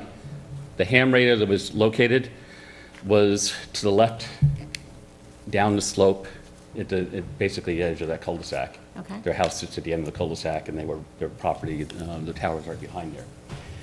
The points I was going to make before your direct question on the prior tower, I mean, others have spoken very eloquently here about the questioning, really, the need for the tower, right?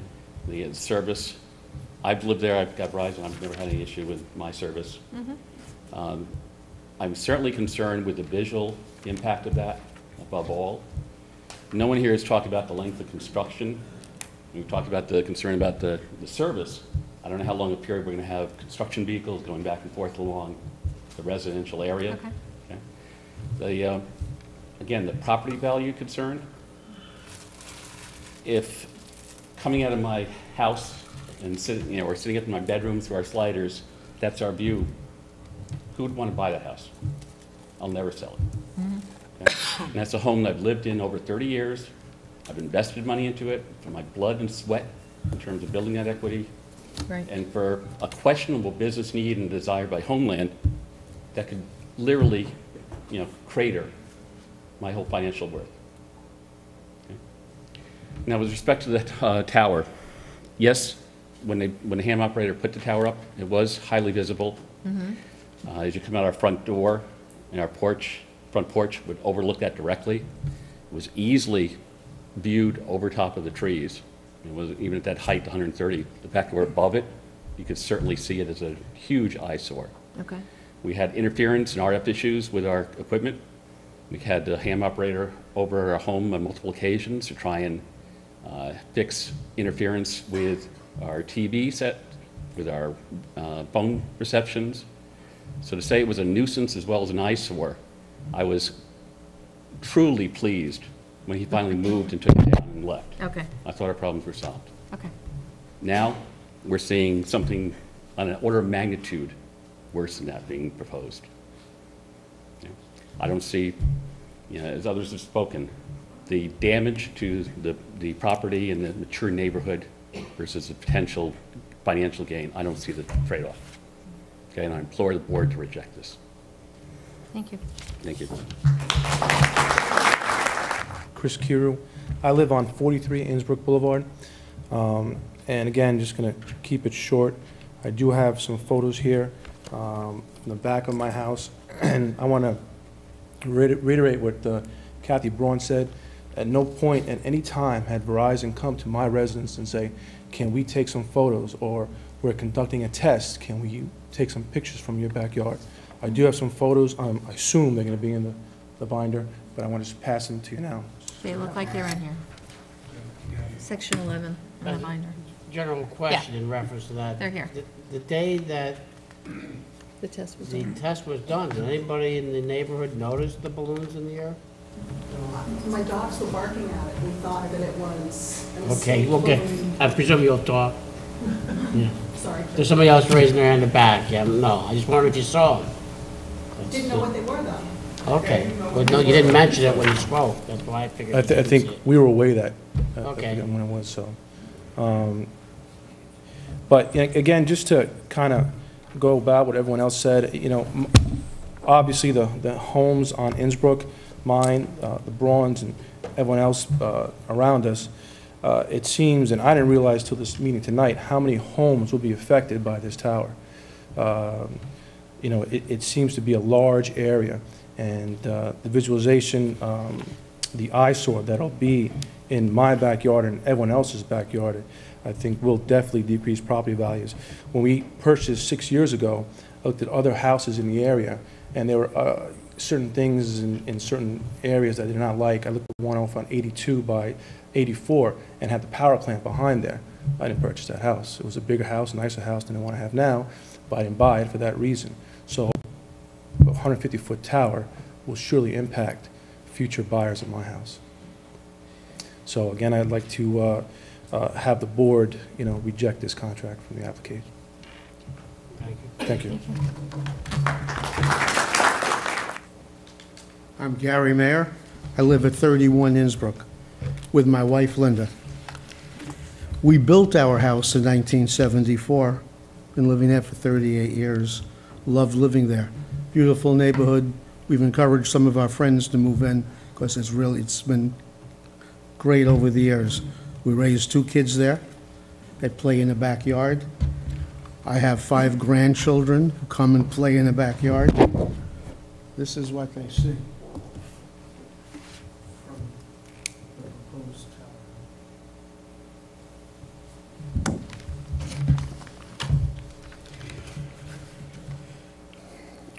Homeland plans to remove approximately 70 trees and underbrush.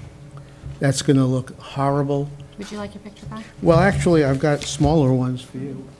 Probably, I think they're in the binder, too. They're in the binder, so. They are in the binder? Yeah. Well, thank you.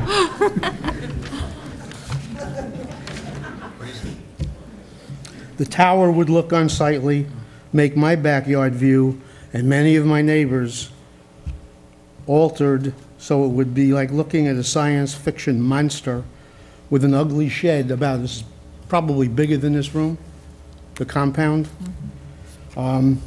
This house was supposed to be my nest egg when I retire. It's probably worth now about 30 or 40% less than it was a few years ago. I couldn't imagine taking another hit. I know there's a perception of health risk from cell towers, and that would make my beautiful property lose value again and render it less desirable. I've come to many of these meetings. You guys seem to care very much about the character of the town. I'm sure we all agree. We appreciate that. I would be surprised if you let this thing go through. Thank you. Thank you. I'll just ask you to sign in just so we have the record reflect your name with the way you would spell your name as opposed to the way we might spell it. Yeah, my name is Constance Jordan. I'm the owner of the property that would be deemed valueless if this Homeland Security built this tower. I live at 22 Dartantra Drive.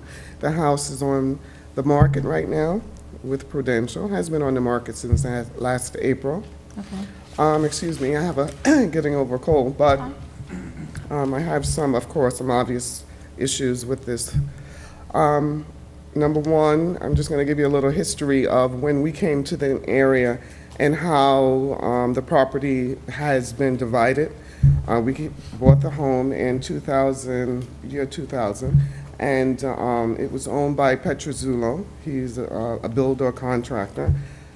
He owned both properties, mine and Takaro's, combined.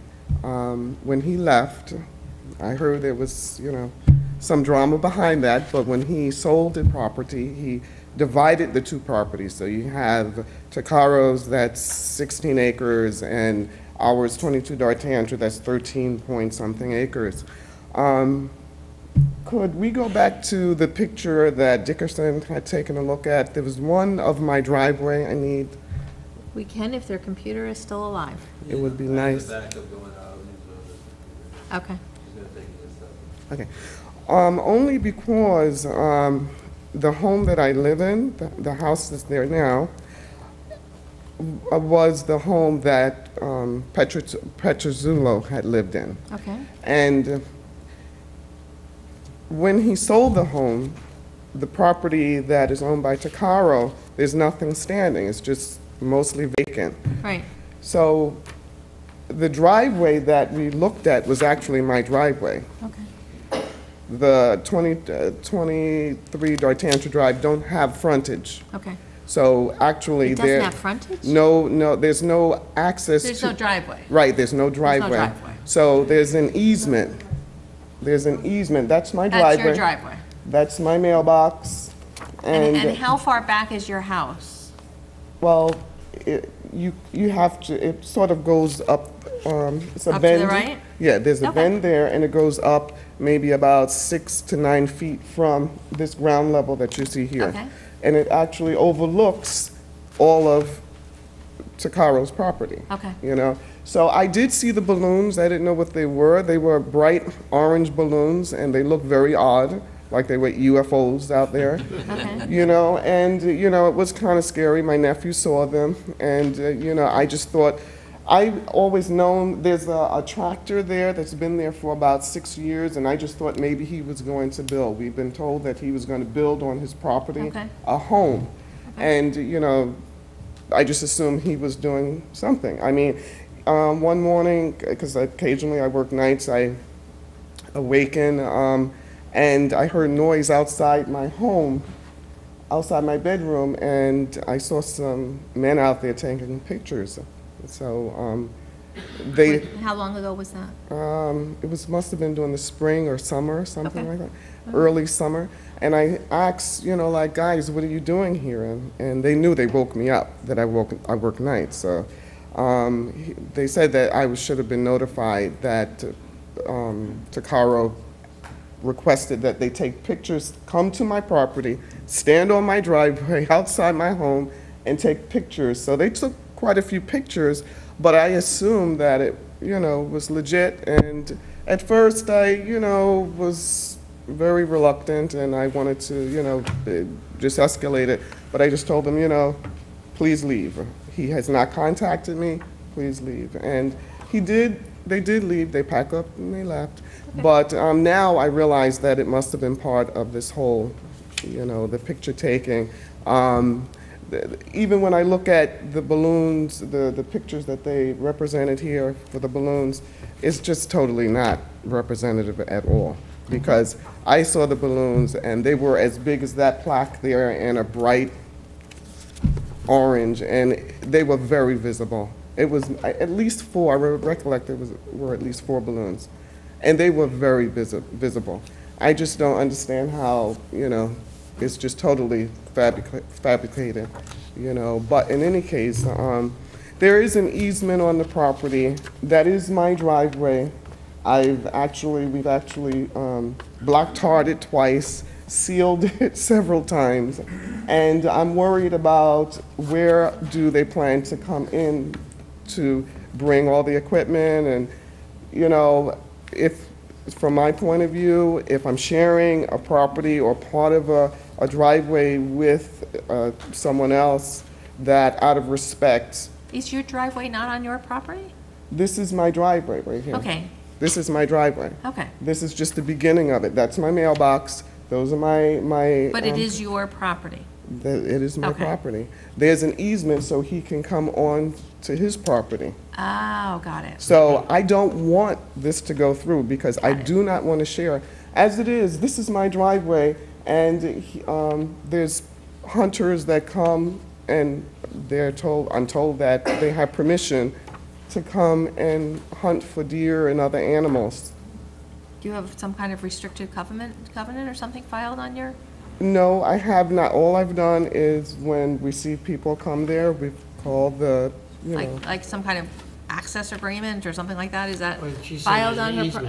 property? Yeah, it's just an easement that he An can. easement for what, though? What kind of easement? That he has access to come on this Like a driveway cross-access to get to his It's property. an easement, access easement. Huh? Yeah, he has, It's gonna be a shared that driveway is for the home that is my home. Okay. That's my driveway. He has no access to get to his property unless it's through my driveway. So he has a common driveway easement. It's almost like this segment of the driveway we're looking at is almost as if it is common. Right. You know what I mean? Because there's another access, another driveway that's continuous with this. You just can't see it because, So,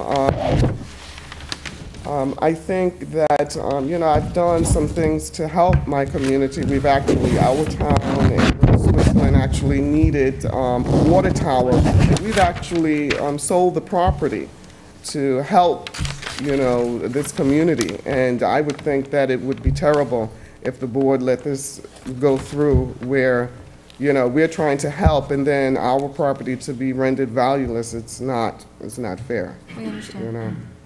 So if I have to, I'll find out more about the easement and what right he has, if he has the right to come and just build. If you're sharing, you just don't not talk to the people who you're sharing with, Right. Okay. Thank you. Sure. Before we go any further, Mr. Joffrey, can you just address the access and whether you're expecting to go through this woman's driveway? Ms. Jordan's driveway? Yes, my understanding that there is an easement for access. The proposed access drive that we propose to utilize is frontage from Dartantra that will not involve any use of her property. Okay, so it would be a separate access? That is my understanding, yes. My understanding is that we do have access off of Dartantra Drive and that we will not need to utilize any easement. All right.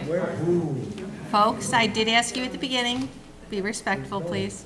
May I speak? Hold on. Is anybody else? No, actually, there's nobody else. Go ahead. I just, in response to... You signed in? I didn't sign in, Oh. But just in response to what council just said, I would like council to tell us what the access is. If it's not going to be through that driveway, where is the access? That's fine. We are requesting the same information. Again, we don't have to do it right now, but because we have folks that are lining up to speak, so go ahead. Hello, I'm Diane Cecilberg. I also live on Innsbruck Boulevard. Cecilberg? Cecilberg. I live on Innsbruck Boulevard.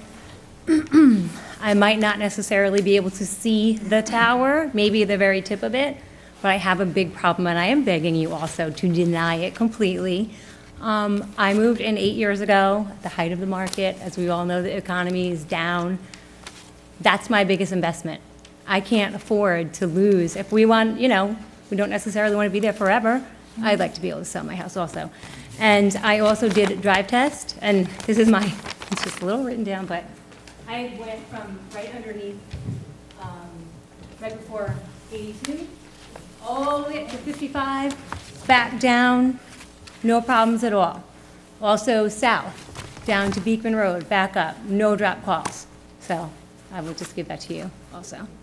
Getting on at 82 both times, is that what you're saying? No, I was started from before From the the 82, 82 going exit north on the Taconic. to Beacon I've done it Road. many times. I just only noted down the Did two. you include your drive test, did it include the hill and going over the... Absolutely, yes. That's my question. Yes. From south, in between Beekman and 82, north, all the way up to McDonald's and down. Okay. And also past there. Okay. The hill. Thank you. Yes, my name is Patricia Berry. I live at 19 Dartantra. I've lived there for 30 years, which makes me a newbie to some of the people who have lived there even longer than 30 years. I'd like to reiterate what Kathy Braun said in terms of coming to visit and seeing, because there's no substitute, such as an aerial photograph showing a lot of trees. That's no substitute for coming and actually seeing what we would see. For anybody driving down to Artantra to see a tower that's 3 times the height of the trees. We often have people driving around the neighborhood looking for houses or just looking at the neighborhood. And I'd just like to reiterate Kathy's invitation to come, and I'm sure any of us would be glad to let you come and see us. And I just feel that we would be a sacrificial lamb for a tower of dubious need at this location. I'd also like to say, I have lived there when the ham radio tower was there by Mr. Briggs. And that was actually between his house and our house. Okay. And I could see it, and yes, it was an eyesore, but after a while, you could kind of see through it because it's very thin. It's not like the tower that we're talking here. It's not the same dimensions. Right. And the other difference is that Mr. Briggs was very knowledgeable in the rules of what he was required to do. Okay. But he did go above and beyond that, and he did visit, I guess, Dickerson's home and our home and other homes to remedy any interference that was in our house. So He was your that was neighbor. fun, but he was a good neighbor. Yes. And that's a the big difference that we're difference. talking about, I get that. so. Thank you very much. Okay. Before you leave, can you just stand, I want to ask you a question. We're getting now photographs from the neighbors on this area, and they're drawing the shape of the tower on the photographs, which I guess to us is no more real benefit than superimposing the picture that the applicant did. Is it possible? Can you do something? I mean, I don't know, it seems to benefit the people you're trying to do, where you can get this properly done on these photographs, if they've been presented, what it would look like with the tower actually there behind the trees? I would need more information about the tower, the grading plan.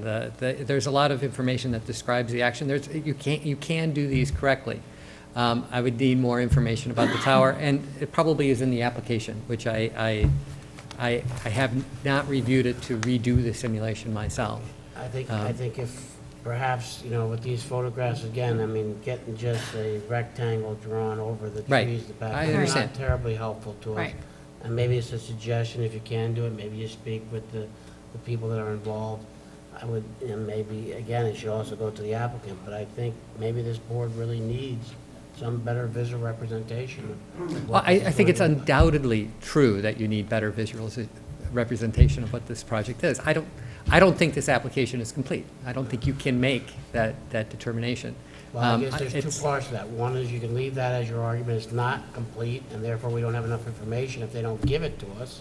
Or if you really think it's gonna be an eyesore and affect this, maybe this side should put together something that we could look at from that point of view.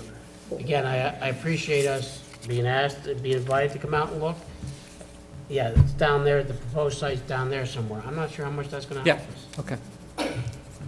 But again, is the neighbor's professional the right person to be providing this board information, or should the board be asking this of the Well, I applicant said itself? that, I just Yes. did that, the applicant may, should be doing it. And my Right. comment to Mr. James, though, is, one, do they just leave it at that if they don't do it? Or do Right. they want to put something together that proves their point that it's an eyesore? Okay. I will say this, is that to do these right, it costs more money than to do them the way they were done. One of the reasons they do them this way is because it's very simple image processing. Any college student can do it. And you don't need 3D software, you don't need expensive licenses, you don't need, and I just ask you to consider the cost of doing something like Right. that for neighbors. Right. I don't, well, again, I don't know what, you are being personally affected by this as well, so I'm just throwing it out there as a question. I don't know. I hear you. Okay? I'll discuss it. So I just want to make that as a suggestion on the record. I would expect I would have made that comment to the applicant, and while you were here, but I noticed you were going. Right. So I make the comment now. Understood. Thank you.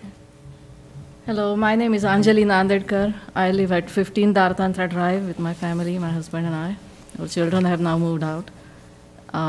We have lived there for 22 years. And the driveway that you saw, if you look at the rest of the driveways, take a picture going back, the driveways are pretty close to each other. You know, they are radiating from each other. So I was wondering where the equipment was going to go through, the cranes and such. Right. So I think that was kind of answered. Another concern I have is about the perceived health threat. I know the data right now shows that people are safe, but if you look at the history of FDA, there are several things that they approve.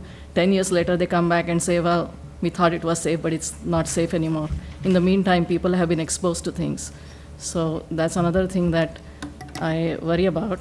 I mean, luckily we don't live in a big metropolis. It's not very crowded here, so they can find other places where people don't live nearby. And I think a zoning board like you can probably make rules where these things can exist, where houses are at least a mile away, something like that. We don't make the rules, the town board makes the rules. We just work with applicants within the rules. The rule is 500 feet from Right. residential. Yes, 500 feet, I mean, a few hundred feet may not be enough to keep people safe, so please take that into account. Thank you. Mr. Manny Garces, I live in the Tantra. I'm sorry, I didn't get your name? Manuel Garces, I live in the Tantra Drive. The homeowners have given a great presentation, and I'm glad that they have. They've touched about property values, about the view. They have emphasized a lot on the view, especially all these amateur pictures that the applicants presented to us. But they really haven't touched on health. I'm the father of three kids, beautiful kids, young kids, and my concern is mostly their health.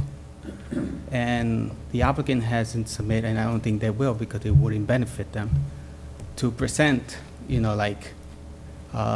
tests or studies that have shown that these kind of cell towers present some threat to our health, especially children's health.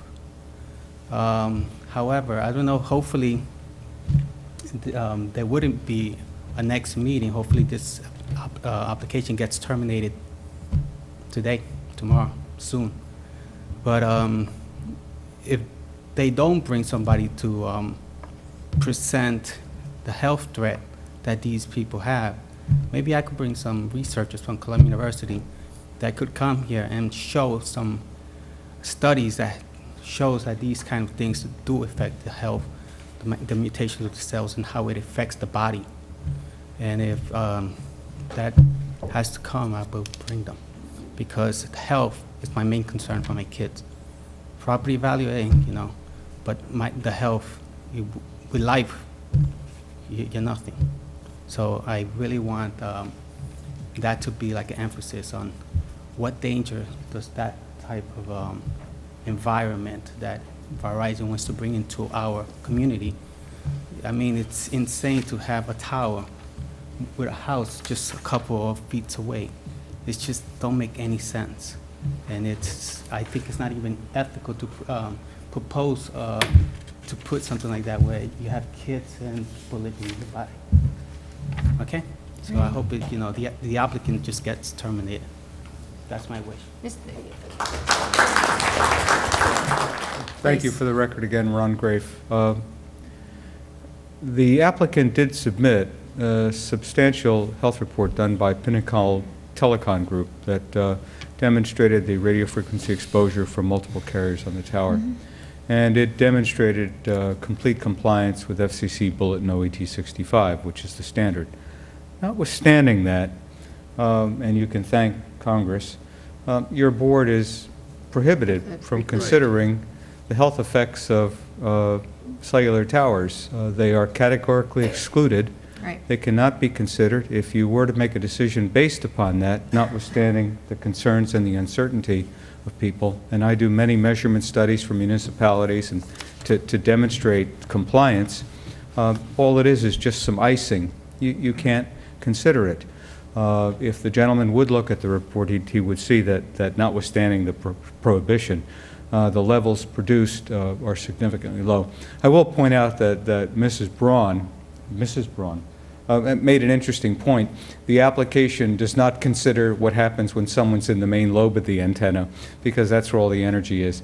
Notwithstanding that, even at that distance, it would still be below the FCC requirements. I've done that many times. So unfortunately, you can't consider it. But it's something that people are concerned about.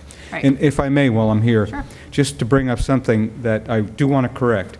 I was quite interested in the, call them casual drive tests, or some people call them drive-by tests. I think that's something else, but they're drive tests. They in effect did a casual scan test. I was just happening to look. That was quite creative. I've only seen that in just a couple of applications. But I have to correct something that I said. The applicant submitted scan tests. Not in this application. The applicant submitted scan tests in the golf course application, and that's what I reviewed and was trying to get that nexus between the calculated and the measured. But I think with that evidence that the public has entered, which is just, you know, it's some courts have accepted it, some haven't, that perhaps the applicant, especially in the 82 Taconic area, where the big gap is, right. If you want to call a gap in this system, that's exactly where it is. If they would submit drive test data, and if they would be so kind as to submit it in a format that we could agree to that would demonstrate levels just slightly beyond the negative 85, because when someone can make a call in a car, that's in-vehicle coverage, right. And that's what their negative 85 allegedly is, in-vehicle coverage. So it would be nice to get that the nexus between the casual drive tests and the formal drive tests if the applicant really wants to demonstrate that. And I regret that I said that wrong. I poured through the file and said, no, that was the golf course. I'm sorry. Thank you. We did have Ron reviewing two applications at the same time, just so the public understands that, so. You co-located them. Yes. In fact, I think I said to you originally, these two applications, you should consider them together, and then I really got confused, right? Yeah. But I do regret that, and I that's apologize fine. to everyone for that misrepresentation. We So the record's understand. corrected, okay? Thank you. I live on Mountain Pass I'm Road sorry, in say your name again? Noel Wheat. I live on Mountain Pass Road in Little Switzerland. Okay. While we were doing this, I was looking at the Homeland Towers website, and It says on the company overview that Homeland Towers is a new innovative company that provides wireless infrastructure solutions that meet the needs of municipalities, communities, and cellular carriers. Homeland Towers maintains a proven track record of partnering with municipalities, private landlords, and organizations to maximize their property values. That's what has me concerned. It talks about the large building that they're putting up. I've seen installations where Verizon Wireless has transmitters in the work that I do, and that building is a lot bigger than what they need just to put Verizon's equipment in. And by their own admission, they're planning on other antennas, which has been brought up here that may not be effective because of their lower altitudes. But if they have this big building, what's going to stop them from coming back to the board in another year once they get this tower and say, we need to put up another tower because, you know, we can't coexist with the one that we have now. You're asking questions that we've already asked. Okay. So yes, thank you. I just wanted to bring it up because it didn't seem... Thank you for getting it on the record. All right, thank you.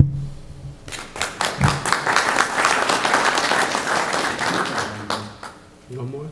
Is that true? Anybody else? All right. From either side, do we need to continue this public hearing? Is there information based on is there information that the applicant would like to respond to in the next couple of weeks so that our experts have time to review it before the next meeting? That would give us pause to adjourn the public hearing to get this additional information?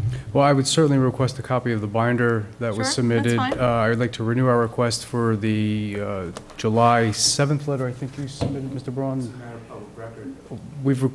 We've requested many times. I've had no communications on that. Okay, all right. I don't intend to engage in a pleading back and forth. I appreciate it. And Pam has been very helpful. July 2nd letter? Yes. All right, I it's think the it's July 7th. We've received a copy of 2 other letters, but I don't believe we received a copy of the July letter. Here's a copy for you. Thank you, appreciate it. Oh, thank you. We would request a copy of the April George Janes letter, unless it's in here, obviously, and copies of the photos that were submitted this evening, again, if they're in here. They're in. Obviously, there was a lot of information. We would like the opportunity to review and respond accordingly. Okay. So. And I would certainly request an additional phone conversation or meeting between the Verizon's RF engineer and Mr. Grave to address any open questions. I just want to be practical here, okay? Understood. This is December 11th. Our next meeting is January 8th. Any additional information that this board's going to get, as we've told you before, probably has to be in by the 25th. And in this case, that's a holiday. I don't even know Mr. Graves' availability the end of this month to be able to review something, you know, between the end of this month to the beginning of next month. So is my question, the reason I'm asking is January the appropriate adjournment, or should we just at this time adjourn to February? I would like to keep January on as a control date. I would agree with you that it's probably not going to happen. I would indicate that in 2 weeks from now, if we don't anticipate having all the information together. Yeah, but we have a lot of people here that, as you know, that have a grave interest in this application. I don't believe it's fair to them to let them know at a date other than today when it would be adjourned to. So that's why I'm asking honestly for your consideration. Is January appropriate, or should we be considering, just consider February and let's work from there? Would it be fair if I let you know by Friday? If I The public is here. I'm sorry? The public is here. They have their own experts who want to attend. They need to be able to make sure their calendars work as well. That's why I'm asking for your consideration 2 weeks tonight. from today is Christmas. Let's make it February to make it easier for everybody. I just think that's the better thing all the way around. All right. I agree. I think we should, and as indicated earlier in my... This way you're not in a rush either, because I think there's a lot that you heard tonight that I would think the applicant should be responding to. No, I understood, and that's why I indicated in my initial comments that I anticipate that we're certainly not going to be able to address the comments this evening, that we need to make the most productive use of everybody's time. So I have no objection putting this off to February. Okay, yeah, do we have a February? Hold on, I have Before everyone goes, we're going to give you the February date. February is February 12th. Thank you. All right, so do I have a motion to adjourn the public hearing to February 12th? 2013. Second? 2013, by the way. All in favor? Aye. All right, so folks, February 12th, 2013. You're welcome in the meantime to submit any written comments to us. All right, if you didn't feel comfortable standing up and talking, you can submit things in writing. We'll read it into the record at the next public hearing. Otherwise, it continues. Yes, I know, and we still have a review Before you too. forget, I want to get out of here. I know, you and me both. I gotta go to work in the morning. Okay. Jim. No one came for this one. Hold on, we're not done yet, though. No, you're not done yet. They know what I look with the crowd. All right, is anybody here for the Danielle Gomes application? They're in the hallway? An adjourned public hearing, just in case there's any neighbors for the public hearings. Appeal 3609 Gomes, Danielle Gomes, 219 Country Club Road, Hopewell Junction, is requesting a variance to be allowed to keep the existing swing set in front of the rear line of the dwelling of a 9-foot side and a 9-foot sideline variance pursuant to section 194-107 of the zoning ordinance. We've already opened the public hearing, so we were just missing your presence. Just me, I was a tonight. couple minutes late, sorry. Okay, those are Had a okay. customer without power, so. Okay, They're not here, they're away. okay. Since Since last we met, you heard the concerns of the neighbors. Yes, I did. And the pictures that they provided that showed a tent in the backyard. It was a tent at a considerable angle. Thank you for rejoining us, Tara. So I just wanted, where you stand at this point. What happened was she went to the swing set company and asked, we'd like to move it to the backyard. The neighbors were upset. And the swing set company came to her and said, you move it to the backyard, you have a liability for your child. In what way? The property is sloped. There's not enough clearance around the swing set Okay. for the play area. Do you actually have the consumer product safety standards? Okay. For everybody. There's actually 7 of them there that you guys can all look at. Okay. And then there's also all the state requirements for the swing set. Okay. On top of that, and I highlighted, the concerns of the areas for the swing set. Okay, so realistically, Pam, one for Pam at least. This is a swing set, and with a hill behind it, as a child is swinging on the swing, the last thing you want is the child to swing Right. into the There's hill. tripping hazard. Now, that's not to say that you can't move some earth around on top of that lower retaining wall to make some adjustments. The problem with the moving the earth, if she's on the swing or whatnot for the clearance, you'd have to be moving a lot of earth. Okay, so again, do we have dimensions? Do they say what you need? There's dimensions on the first page, and then, So they're saying you need 16 feet, right? Is that what I'm seeing? No, 16 by 30 is actual. That's the actual size. Okay. Right. 4 by 34 is what they recommend. That's what the manufacturer specs on the swing set, and then when you go to like the state, what the state wants. Right. It's 6 foot all the way around from any corner of, like if it's a corner of the slide or, whatever it is, that piece has got to be 6 foot of Okay. no trip hazard, a cushion hazard, and. All right, so is the 16 foot by 30 feet, you say that's the actual size, is that the framed-in area of the mulch, or is that the actual play equipment? I think that's a framed-in area of the mulch All right, but- there for the cushion But for the benefit of the 6 feet on each side, or what, we really need the play equipment dimensions themselves, not the mulch area. Right, whatever the equipment is.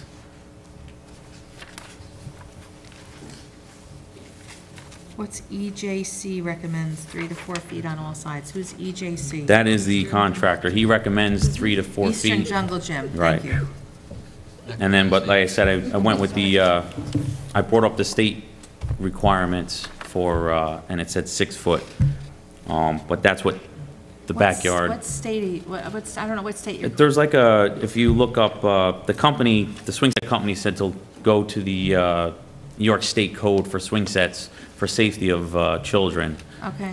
For what the requirements are, they have actually set requirements for how much mulch has got to be down underneath the swing set when they come off of a certain Is that for feet. residential play? It's residential, there's residential, commercial, and then there's like public or whatnot. Yeah, I mean, From what municipal playground is going Right. to be a very different standard. Right. Okay. So, but, that's what he gave me the site to go to, and I went and, got it all and highlighted it for them to, But is that what's here, or I have that there. If you go front and back, they're front and back the pages. handbook for public playground safety? That's what you're referring to? That's what when I'm you say referring what to, you yes. say. Okay.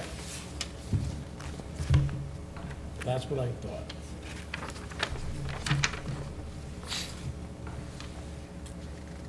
All right, so again, you gotta explain to me, the area above that first retaining wall, what is that area there? It's too small for where the swing set has to go. Help me out a little bit more. Is it Um, 24 feet? Is it 26 feet? I mean, I need some sense of why the play equipment doesn't fit there. It's because the sloped area for the slate and the retaining walls that are back there. If they were to move the earth and build a retaining wall, the kid can get hurt playing on the swing set technically if it was back there. The thing, we don't have the measurements for that. Yeah, we don't have the measurements. We have some pictures. You're referring to 6 feet, I think that's just for the slide.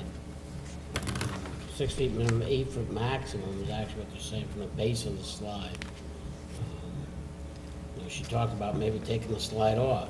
She was gonna do that for the winter, you know, for an eyesore or whatnot, but she also has some screening she wants to put in. Essentially, sir, in our staff meeting, we had technical people in town, and they said was maybe you could consider adding some courses to the existing wall and build up the wall and then create a flat area for the swing set. Yeah, you build up another course and you fill in the front of it. The problem is you build in the front, you don't have that safety space for the child. It's a tripping hazard This was for the technical, child. these were But you're technical. saying that, but you didn't give us the measurements. Yeah, I just gave you what the swing set company, you know, gave you there. I know, yeah, but you're but not that- giving us the measurements of the yard. That's what we're, We don't I know. thought, didn't we the have the piece that we're measurement? No, didn't we missing. have the measurements of the yard, or like the very first meeting or second on. meeting, whatever it was? Not Let's for the look and back. see your We raised this application. back. Then we said, what's going on here? The neighbors came in with pictures of tents and. Yeah, well, the tent was on an angle or whatnot, and, you understood, know. but still. Again, there was no measurements for that. But have We you just considered showed that adding a full-size course tent or was put out. two to the wall and creating a flat area in the back? For the upper level? Yeah. I think it's a There's- tripping, there's a There's a tripping retaining wall- hazard when There's a you, retaining wall near the swing set right now, and our engineering staff was talking to us about adding a course or two to that the wall, and then creating an area where you put some fill in, it would be a flat area then for the swing set. I don't know if you just thought about that. I didn't, but from what the swing set company said, to do that, it's totally a safety hazard for the child going over the retaining wall after playing So you and put a falling and little getting fence hurt. along the top of this. You put a 3-foot-high fence along the top of the retaining wall. The problem is, the playground's located in an improper place, and you have neighbors that are complaining about it. So you're gonna, they have to show a real hardship. That's not their fault. Right, in so you order have to for show us the say land you keep it area. there. I'm- So if people are from the town are saying, okay, add a course here, put a little dirt behind it, you have a nice level playing area, we're not gonna certainly disagree with the town, and you just keep saying, well, the playground, people say, well, that is not worth the cost. You're Not giving us a cost. Your survey that you provided in the application doesn't give us any dimensions. It doesn't give you the here. backyard? No. All right, so it shows the deck, and not even to scale, you just clearly drew it on here. So we need some more information here, all Okay. right? I mean, even the swing set. I'll get you the swing set dimensions taking and. parts of it apart. What's that? I know Eastern Jungle Gym has different sections that are add-ons. Right. So if she could take off part of it, Or- make it smaller. Or turn it, so the slide comes down lengthwise, not straight out. And you won't be able to fit it lengthwise, you won't be able to turn it I when don't it's know. up We there. don't have that information. Right, I mean, if we can get a site visit out there, I asked that the last time, we can get a site visit or something. We Point need the is, dimensions. There's If- some alternate plans. I get, what's that? There's some alternate plans that we considered here. If the play equipment is 12 feet by 24 feet and the land area is 18 feet by 25 feet, then we have the information to make the decision that I it gotcha. doesn't work there. I gotcha. We don't have either the play equipment measurements or the land area measurements. You gotta arm us with the information for us to make the determination that it's impossible to move it. Right now, we don't have that information. All Okay. right? I do see in your package here, though, there's a landscape Yeah, there's plan or a suggestion of, emerald green arborvitaes, and they're gonna Arborvitaes? stagger them. That's not like the whole plan of looking at it, but they're giving you what the trees will look like when they're up for Okay. screening. and so you're suggesting that this in the event that the play equipment stays where it is, you're suggesting that the arborvitae might be a more appropriate plant rather than what we were Yeah, talking someone about was last complaining about time. the blue spruce trees or The something, and they didn't like spruce or them. pine or whatever Right. we were talking So about the last time. landscaper asked about suggested the emerald green arborvitaes. Okay. That's, aside from the fact that deer like them, it's. Right. I know they do make a I chemical. think it's a definitely more appropriate plant than than Right. the trees. But I know they do make a chemical to spray on them, on the trees, so the deer don't come. Yeah, they Okay. sell it over there on 82 with the Right. John Deere supplier over there or whatnot. In the event that the screening could work, there was still the issue of the blue mulch. Is that? Oh, she'll change the blue mulch. She Okay. has no problem changing the blue mulch. That All right. she's, you know. But again, you gotta give us the dimensions. Okay. We need the dimensions of Okay, the and you want the play dimensions equipment of the swing set and of the, the yard. Okay. Okay, because we really need to see if, even if you built it up, even if, you know, another course was put on the retaining wall, and we built it up and created more of a flat area, is that flat area large enough? Because at Right. the end of the day, if it's still not large enough, then okay, you can't do it. Right. Show the tape measure going from one end to the other to. okay. And All right. some Okay. pictures of the backyard, too. I think we have the We pictures of the have- we had- backyard, We had the but slide, I don't remember the back. I didn't think Remember the about getting tent? the exact Oh, dimensions you in the weren't back. here last month. There's pictures of a tent going on a hill. So I just know that it was provided to us. sloped, it was They- sloped they were enough or definitely whatnot, and the helpful. swing set company said to refer to this. I did not think of getting the measurements on the backyard. And again, the other information, the consumer product safety, there are standards for play equipment. So Yes. that's the other resource you might be able to use in terms of. Okay, what is that called? The Consumer Product Safety Commission. All right, that's the standard that most landscape architects use for play equipment. Consumer product, Consumer Product Safety, And then also. their standards is what they're called. If the swing set can be changed maybe into an L shape versus a long rectangular shape. Okay. Or a different layout that might allow it to fit better. Okay. They can do that. okay, All right? all right. Any, want to speak for or against the application? Again, I'm Margaret Connaughton, and I'm the neighbor. I just want to make two comments. It's not a public playground. It's a Understood. resident. And also, the deck that was built prior to the playground. So if they wanted to put the playground in, they shouldn't have put the deck in, or vice versa. My lot property is of a hill, even bigger, and I want to put a shed in, but I'm going to have to flatten my property to put a shed in. Otherwise, I'll put it in the front lawn, and I'll say I have nowhere else to put it. That's all I want to say. Thank you. You see the pictures now? Okay, do I have a motion to adjourn till January? You can get us the information in the meantime? So moved. Not on the tower today. Please be on the I was here for the tower. I have a motion and a second, all in favor? Aye. All right, it'll be the first item of business at the next meeting. Thank you. Thank you. Sorry, folks, thank you for bearing with us. All right, Rauschenbach, hold on, let me get back to my, number 6, Appeal 3614 Rauschenbach, 22 Acacia Drive, Hopewell Junction, requesting a variance to allow a 10-foot by 14-foot shed to be placed in front of the rear line of his dwelling pursuant to section 194-107B2 of the zoning ordinance. We are now here, so do I have a motion to open this public hearing? So moved. Second. All in favor? Aye. Okay. This is the piece of property, again, as I would go through for any other normal public hearing. This is a piece of property that is very oddly shaped where actually, if we put the shed behind the rear line of your house, the shed actually becomes more visible to your neighbor, as opposed to, because of the shape of your property, where you're suggesting it actually makes the most sense based on our review from the last meeting. The only thing we had a question about was the color. What are you proposing for it? That sort of thing, right? Well, the color is gonna match the house. It'll be Okay. the same color, yellow. I have pictures. Okay, good. If That's great. I can show those to you. Come on up. Really see the house is way up on the hill. Yes. And your sign is up. I like that.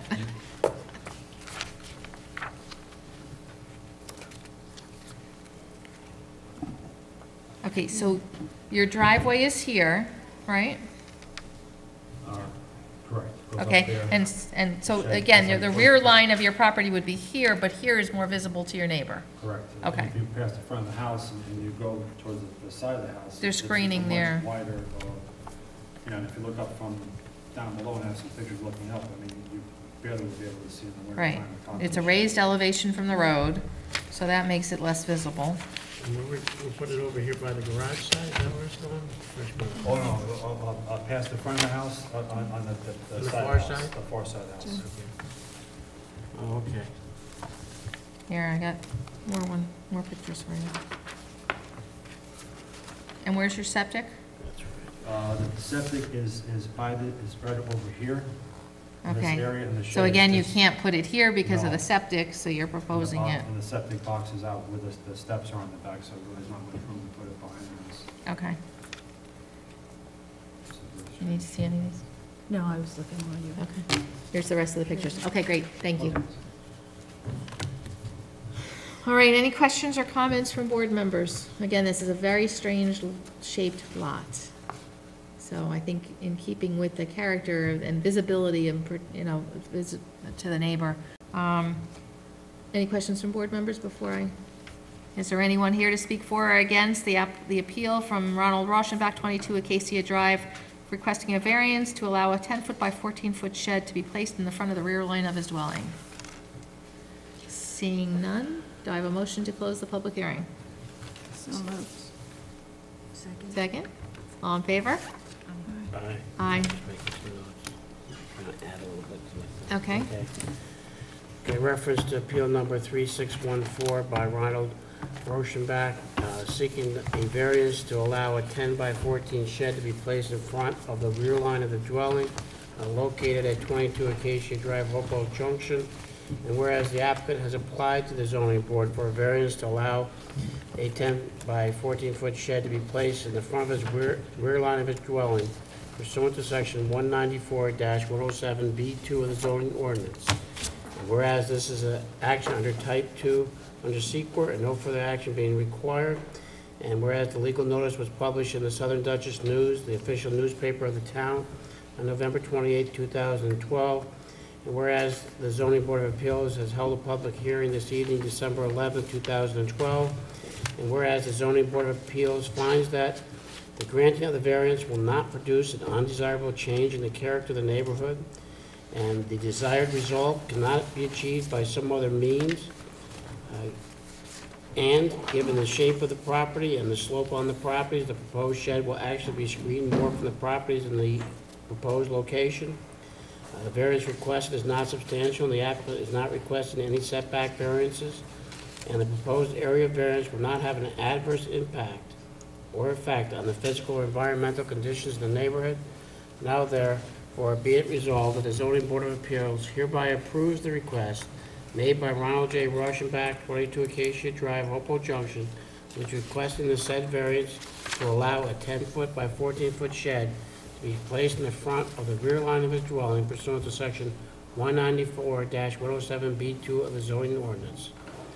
And be it further resolved that within 5 business days of the adoption of this resolution, the chair or other duly authorized member of the zoning board shall cause a copy of the resolution to be filed with the town clerk and a copy sent to the applicant order. Is there a second? Second. Votes as follows, Jim? Aye. Aziz is absent. Tara? Aye. Barbara? Aye. And myself, aye. Your motion carries. Great, Okay. thanks very much, have a good night. You too. All right, which brings us to item number 8, Appeal 3613 Schneider. John Schneider, 14 Pierce Arrow Road, Hopewell Junction, is requesting a variance to be allowed to keep a 960-square-foot fabric garage to be relocated so that it meets the required setbacks pursuant to section 194-107C of the zoning ordinance. This is. All right, we need to start with, Mary, is there an update on, I understood you had an expired pool permit. Yeah, I started taking it down. You what? I started taking it down. I took the wiring out, I disconnected the plumbing, I took all the water out. Okay. Taking it down. Because I had the state come, and they tell you what wiring you need and all that Right. business, and it was like $1,000 for the material. That's what me doing it myself, so pool's not worth $1,000, so I'm in the process of taking it down. What about the deck? Did you get my notice in the mail? The deck No, that was doesn't. the other thing. I didn't get the first letter for this meeting. I have the second one, and then I have the one for the court date, but I never got it for the last meeting. There wouldn't have been a letter. When you submit an application, it's always on for the next meeting. Your application's for a meeting. Yeah, your application is your meeting notice. Okay. So, we just, because you weren't here at the last meeting, that's why Pam sent you the notice, that's all. Okay, sorry. That's all right, not the end of the world. We just know that you're in court, we just want to make sure we're not, dragging things along unnecessarily if possible. Okay, so how do we deal with the pool permit issue? Is the pool going to be completely down before January if we were to schedule a public hearing? I'll take it down tonight if you want. Well, you don't have to do it in the middle of the night. You do have neighbors. Yeah, I mean, I've been doing a little bit at a time. But it'll be down in the next month. Yeah, if that's what Sounds it like needs you to have be. most of it down already, right? You've got the electrical pulled out, you have the plumbing Yeah, pulled out? everything, the plumbing is. Well, the just- water's out, but Liner. is The there water's still out. a I just gotta- structure of a pool there? I was just gonna crush the rest of it, but I've been doing a little bit at a time. Was it, it's above ground, it's got aluminum sides on it or something? What do you gotta do? You know what, actually, I hate to say this, but we do need you to be at the microphone, just for anybody who might be watching. I was comfortable sitting there. I presume you're sticking the back of your pickup and you take it to Royal or? Yeah, I have the dumpsters, I was gonna put a little in at a time, so I don't have to pay for it. Because I haven't been working in the last 3 years, so money doesn't, so I've been doing a little bit of time. That's why I didn't spend the $1,000 on the, Okay, but bottom line is, we can't open a public hearing if there is a violation on the property. I will get it down by, So it will January be down 8th. by January yeah, 8th. But did you get my notice about the deck also? nope. Okay, the deck, you only have the Deck railing, you rails. don't have the spindles in between. It's not code compliant anymore. You have to put the spindles back on the deck. What, were there spindles there before? Yeah. Use deck without railings. I replaced, because the deck was made out of regular pine. Okay. It wasn't pressure treated, and they Okay. painted over it. And one day I came home and I fell through the deck, because I wasn't aware that it was rotted, so I replaced all the boards. Okay. And I stopped working and I ran out of money, and I put a top rail on just for safety's sakes. I mean, I have no kids, it's just me, no one really, blah, blah, blah, so I didn't waste any money on that. It's still a violation. Well, why does it have to have spindles? Can't I just put, Code Yeah, calls do for- something that's code compliant, whatever you wanna do. Yeah. all right, well, You can't how have do, more than a four-inch space in between the railing. yeah, if they're horizontal, Can't have horizontal, they have to be. Yeah, if they're horizontal, Horizontal, somebody can climb. over it. oh, You gotta make it childproof, even if you don't have any children. We can't assume that a child's never gonna be there. got it. Right. I probably can't do that by I was going January. to say, what's the likelihood of being able to address that by 'cause it's- January 8th? Gonna cost money, and I'm, Mary, this deck is attached to the pool in the garage, right? The house and the pool. Okay, well, So if the pool's coming down, there's still a deck Well, that's, the deck is still attached to the house. it's still attached to the house. it's actually not attached to the house. Well, It was a pool it deck. goes all the way up to the house, doesn't it? It does. Means- When you say attached, it means it goes all the way up is to it the house. juxtaposed? No, it's actually, the way they originally built it, it's just standing free. Yeah. It's not actually But it's- bolt, normally you put a plate against the house, and you build off it, they But did is- it the other way. Is it flush to the house, though? It's, Yeah. yeah, it's parallel to the house. It's about a 1-inch space, and then there's, But that's what you meant by Yeah, attached. It's continuous with the town, house. You access it through a door on the yeah, house? yeah. I think we've already seen we've already talked with you about your garage, and that's why we arrived at the conclusion that it was a garage. I think the one question that's kind of arisen is, you came to us saying that you wanted the garage to be able to store your vehicles in it, and that's why ultimately we arrived at motor vehicles, your trailers, your boats, et cetera. But yet these trailers and things still apparently seem to be in your yard, as opposed to being in that structure. Well, there's some in there, yeah. At different Okay. times. Sometimes I use the trailer, I don't put it back right away. I leave it outside. I moved, you obviously are looking and taking pictures of the house. I moved all the trailers, anything that was in the backyard when that storm came. Right. And that's why I put them in the front yard, Okay, because I have those big pine trees and I didn't want to, you know, okay. have a tree branch fall on and whatnot. I actually just got rid of one trailer. Oh, okay, all right, because last Recently. time I was there were still 2 trailers, Yeah. so, and the boat, so, Well, the boat's inside. okay. It's been a while since I've been over there, so, okay, I think any other information we would cover would be in this public hearing, so, but again, we can't be holding up his court issues.